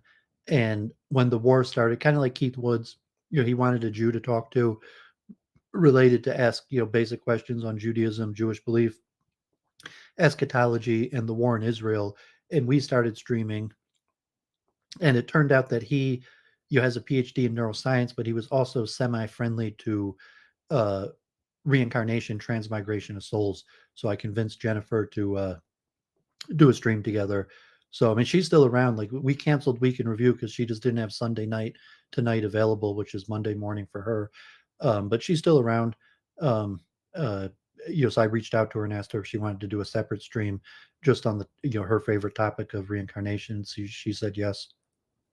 So you've done 2 live streams about your failures as a Jew. Which one was the most painful or challenging or difficult to talk about? Well, I don't think any of them were painful because I was kind of pretty familiar with it. So actually, I did 3. I called the last one Jewish anti-Zionism because I gave my history of going to Israel and becoming familiar with Orthodox anti-Zionism and how my rabbis were anti-Zionist, and how, like, as a Balchuva from Detroit, half Jew from Detroit, I was shocked at the vitriol that Orthodox Jews had towards the state of Israel. And then it took me a long time to understand. But yeah, with the war, like, I saw a few things. Like, one thing, like just seeing my rabbi's son at Jerusalem Pizza, I failed to integrate into Orthodox culture. And I think that's somewhat all or nothing. Orthodox culture is like all or nothing. So it's very hard, it's very difficult to be half-half. And so it's not surprising I failed in that manner. And then my failure in the larger Jewish community, where one thing, because I had anti-Zionist leanings, that's extremely unpopular among organized Jews, liberal Jews, or most of them don't even believe me. If I tell them, like, well, like, no, my rabbis are anti-Zionist, the Kratom were anti-Zionist. This is what the rabbis taught me. That your average, like, organized Jew, secular Jew, they're not even going to believe you. That's what my rabbis taught me. And then also, I couldn't really find a place in the Jewish world because secular Jews don't really value what Orthodox Jews value, which is mainly like prayers, minyan, and Torah learning. And so the Jewish community kind of organized around me. And, like, I mean, Stephen James says, I don't want to be a resentful person to say, like, that I think I deserve to be a leader of the Jews. But the Jewish people are, even secular liberal Jews are hierarchical people. We're not egalitarian people. So even like the Reconstructionist, the feminist, the liberal, the federations, they're all hierarchical, and they raised up leaders around me. They're all very skeptical of me.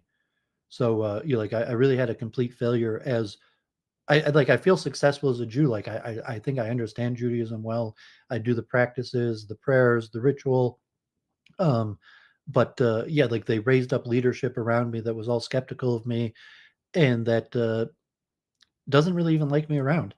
And then, like, let alone my failure to find a wife and get married. And it's like, well, Sam Woll, like, she was a feminist. Even if I could, even if I could have, like, asked her out and she would have said yes, how would that have worked out? Like, she was a feminist.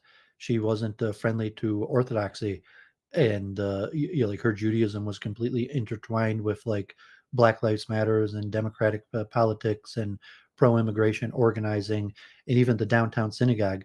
So it's not just like, okay, like, it's a liberal synagogue, you could just come to the synagogue and do your thing. It's like, no, there's a hierarchical order, there's people in charge, and they're very intent, like, this is what we're doing, and if you're not on board with our leadership, we don't want you here. And I mean, I don't know if you agree that they say, like, Judaism across the board is very hierarchical. They raise up leadership, and not just Orthodox Judaism, but also liberal Judaism. It's basically all or nothing. Yeah, there's something to that. It's definitely a highly competitive way of life, and it does tend to take over your life. But have you had any second thoughts about trying anew to reintegrate into a synagogue community? No, I think I have to find, like, if I found a wife and had children, I would. But at this point, I don't think I'm actually going to find a wife through integrating in a synagogue community. So I've more tried to strike it out on my own. So like Michael, who is from a distant area, doesn't know many Jews, or like Keith Woods, and even just saying like, okay, like to Keith Woods or unaffiliated Jew, like I'm a rabbi. But if you're affiliated with Judaism, even like Israeli, you're just like, this guy's absolutely not a rabbi. He is a fraud. If he's telling you he's a rabbi, he's a fraud and a liar. So like there's that dynamic where like, yeah, I know a lot about Judaism. I love Judaism. I could basically take from scratch and train someone up as a Baal Tshuva with my knowledge.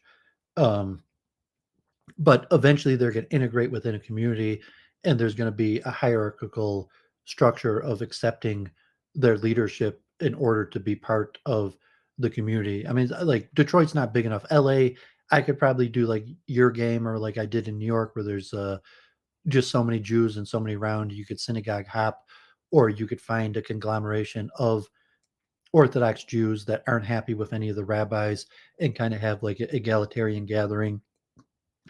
But like the guy Benjamin Zev on the Keith Wood space said, like, well, rabbis, they're ordained. They perform, family functions, weddings, bar mitzvah. So he had a bar mitzvah or wedding, and like he doesn't know anything from Judaism, but he knows like when he got married, or he had a bar mitzvah or the funeral, there's a rabbi there, and that rabbi is ordained. So like I would assume even in your structure that if you found like a group of people that aren't really happy with the rabbinic hierarchy or status in Hollywood or Los Angeles, that still they have families, and they have to have the rabbis officiate over that, and then they have children. They need their children to be accepted. Maybe there's enough schools you could bounce them around schools or competition, but so yeah, I figure I'm better bouncing out on my own, and trying to and I have some success at that. Like relatively, I like being a Jew, where um, there's no other like competition from Jewish organizations around, where there's no affiliated Judaism to be in competition with, and not necessarily like competition, but just to say like, well, you're a Jew, that means these guys are you're part of this organization, or you're following this authority structure. To just be like, I'm just a Jew, this is what I believe, this is what I practice. You want to talk about it, I love talking about this stuff, versus like defending the actions in Israel, or defending the power structures that be. Yeah. And I'll call that Yeah. my failure as a Jew to integrate with the community, because I think I succeeded as a Jew in like the learning, knowing how to be an Orthodox Jew, studying the text, practicing it, but I failed in integration with the community. So my theory is that we all tend to prefer to do things that we're good at. And so my theory with regard to what you're talking about is that you found that you were more comfortable and better at live streaming about Judaism than practicing Judaism in a real life concrete community. No, I think I was pretty good at practicing Judaism in a live community. Saying like, okay, at the downtown synagogue, like I was instrumental in creating a Torah learning program, creating Minyan, and I got forced out by democratic processes that just weren't interested in that. And then in the Orthodox community, I was relatively like integrated. Like I was a respectful Baal Tshuva. I did what rabbis told me. People were very impressed that I took things seriously. I knew how to learn. I knew how to daven. I could almost, I mean, not greatly, but I could even, daven for the Amid, lead Torah service, read from the Torah. I served as assistant rabbi to, many rabbis found a function. It was my inability to go all or nothing and fully in because of my family situation, my inability to get married. So like as I got older, and living a dual life when I decided to go back to university, but I think I was actually relatively quite successful in becoming an Orthodox Jew. It just it was too difficult to play both sides, and at the end, if it was either Orthodoxy or um, my greater life with my family or the secular world, I was kind of forced out into choosing the secular world, and my inability to get married. And as I got older, just the assumption is that something's wrong with me because I didn't get married. Right, Which but is it just might be accurate? Is it purely coincidence as when you took up shortly after you took up live streaming that you increasingly dropped out of in-person real life synagogue community and you developed an online community? Is it just a coincidence that these two things developed simultaneously? I think it was COVID-19. I mean, like I started, I went to synagogue all the holidays. I still occasionally went to events in the Orthodox community. It was COVID-19 where I completely dropped out of the community, and then like I never reintegrated since COVID-19. But yeah, I mean, certainly the streaming, talking with you, you're getting feedback from different sources, dealing with some counter Semites and understanding different things about America made me realize better I was never going to integrate into the Black Hat Orthodox community, and maybe led me less so.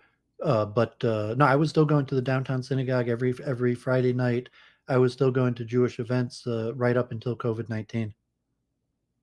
Now, I think there are probably millions of Americans who have dramatically reduced their participation in real life religious services since COVID. Is that your impression too? Yeah. And I mean, COVID-19 was the biggest where I saw like I wasn't really part of anything. I mean, saying like I just went to synagogue or went to events. I had a few friendly people, but when COVID-19 hit and people reorganized their life, they formed like the pods or the little groups. It hit that I just wasn't really part of it. That I was just kind of a guy who like showed up on the periphery that maybe had some friends or some reputation in the community, but I wasn't an integral part of the community. And so I think it was COVID-19 that hit me like that, and then made reassess my life, midlife crisis, and try to return to academic research instead of like trying to spend the rest of my days failing to integrate into Orthodox Judaism or even to liberal Judaism. That I would take a different approach for the second half of my life that would be more academic. And definitely streaming, because I don't think there's any IRL venue. I don't think it'll ever happen that there'll be an IRL venue where people will invite me to have like a conversation, or remotely possible that I'll be put in front of a crowd to speak to, but I think that's pretty unlikely. So streaming is probably replaced. It didn't really replace, because I didn't have that venue in my life. Like I was talking with Stephen James like that the other day. I mean, like what you said, like you got 32 people watching, like maybe at a chess club, like there is no circumstance ever where like I talk and multiple people listen or hanging over my words. Occasionally at the chess club, maybe like there'll be, especially now I'm coaching, there's youth, there'll be like a handful of kids listening, or a small group of people hovering around related to chess. But that's never happened. I don't think it's ever going to happen. But streaming creates a venue for that. And seeing like, okay, like I felt part of Orthodox Judaism, seeing like my rabbi's son, he was very friendly to me. How come you're not coming around anymore? You should come around more often. But like, yeah, when I do come around, you're just like, okay, I go to Minyan, I shake a few hands, I speak to a few people. But yeah, I guess COVID-19 like made me internalize the isolation, and made me also the streaming so I could have success. Like if I was I don't know, depressed or just relegated, they say, okay, like I'm going to be relegated to being kind of this like half Jew bal tshuva that a lot of people don't even like the rest of my life. That streaming led me to see like, oh, I could actually have success and find some sort of function that I hadn't seen possible before. Right. Do you agree, as a general principle, people prefer to do things that they're good at? So for some people, that means, real life, being part of a real life Orthodox community. For other people, it means playing a lot of video games. For other people, it means playing a lot of basketball. For other people, it means hanging out in a sports bar. For other people, it might mean working 80 hours a week coding. but I think we all naturally orient and prefer to do things where we're pretty good. Yeah, self-esteem. Like self-esteem is partly due to expertise, and that's somewhat why you said like chess coaching is probably the most successful thing in my life, because I'm pretty good at chess. I'm pretty successful at it. So I get good responses. The kids that I coach end up performing well, and it adds to my self-esteem. Nothing argues like success. So you got to find out what you're good at, and we talked about that at like a while ago, maybe even over a year ago, where you could do things for the Orthodox community, but like a lot of times you're relegated to just kind of like simple service, cleaning, driving, and like what function could I actually do that's useful for the community, or it's going to be an underutilization of my skills, or if it's simply just like, okay, we'll take your money, you could donate money. So I found use even with like the Hindus, the Hare Krishnas. Like I found like like I was a valued part of their community. I did things. A lot of them were new immigrants. A lot of them were engineers. A lot of them like to have esoteric theological discussions in a way that I wasn't valued in the Jewish community. And so like it fed my self-esteem, even to be okay. Like what's this weird half Jew keep on coming to the Indian temple for? But at least I had a value as part of the community. Like I went to the temple, I performed services, I volunteered, I helped out in the kitchen, and there were all sorts of people. I'd go in and I could just jump into conversations that I found interesting. Right. Which So maybe go ahead. Well, I was saying that's somewhat how I felt like in synagogue, definitely in Brooklyn, but I think politics ruined that in Judaism, because there's a larger connection between Judaism and politics, and my politics didn't correspond with the mainstream Jewish politics, or even like the authority type structure where you have the big players, and it's just kind of like, don't say bad things about these people. Like it's our practice to kiss these people's asses, and if you're not in line with kissing these people's asses, like it's going to affect your relationship in the community. And certainly if you say bad things about the people that the majority of people are kissing their asses, like that's going to cause big problems. That wasn't as much of a problem with the Indians, and maybe like related to your ADHD, that was something problematic where just the community has their politics, and if you don't agree, you got to keep your mouth shut. Or the community has the people who they're heroes, and if you don't think that they're heroes, you just got to keep your mouth shut on that. And if you weren't able to do that, and it caused repercussions to you. Yeah, I understand that. So how would you divide up your self-esteem? Like, what are the primary sources of your self-esteem? I mean, my family, my friends, my business, and my research, and my positive feedback, like my streaming, and what I'm good at, what I feel that like my accomplishments. Okay, I'm going to run off. Great to talk to you, Dooovid. Take care, man. Yeah, thanks for having me. God bless.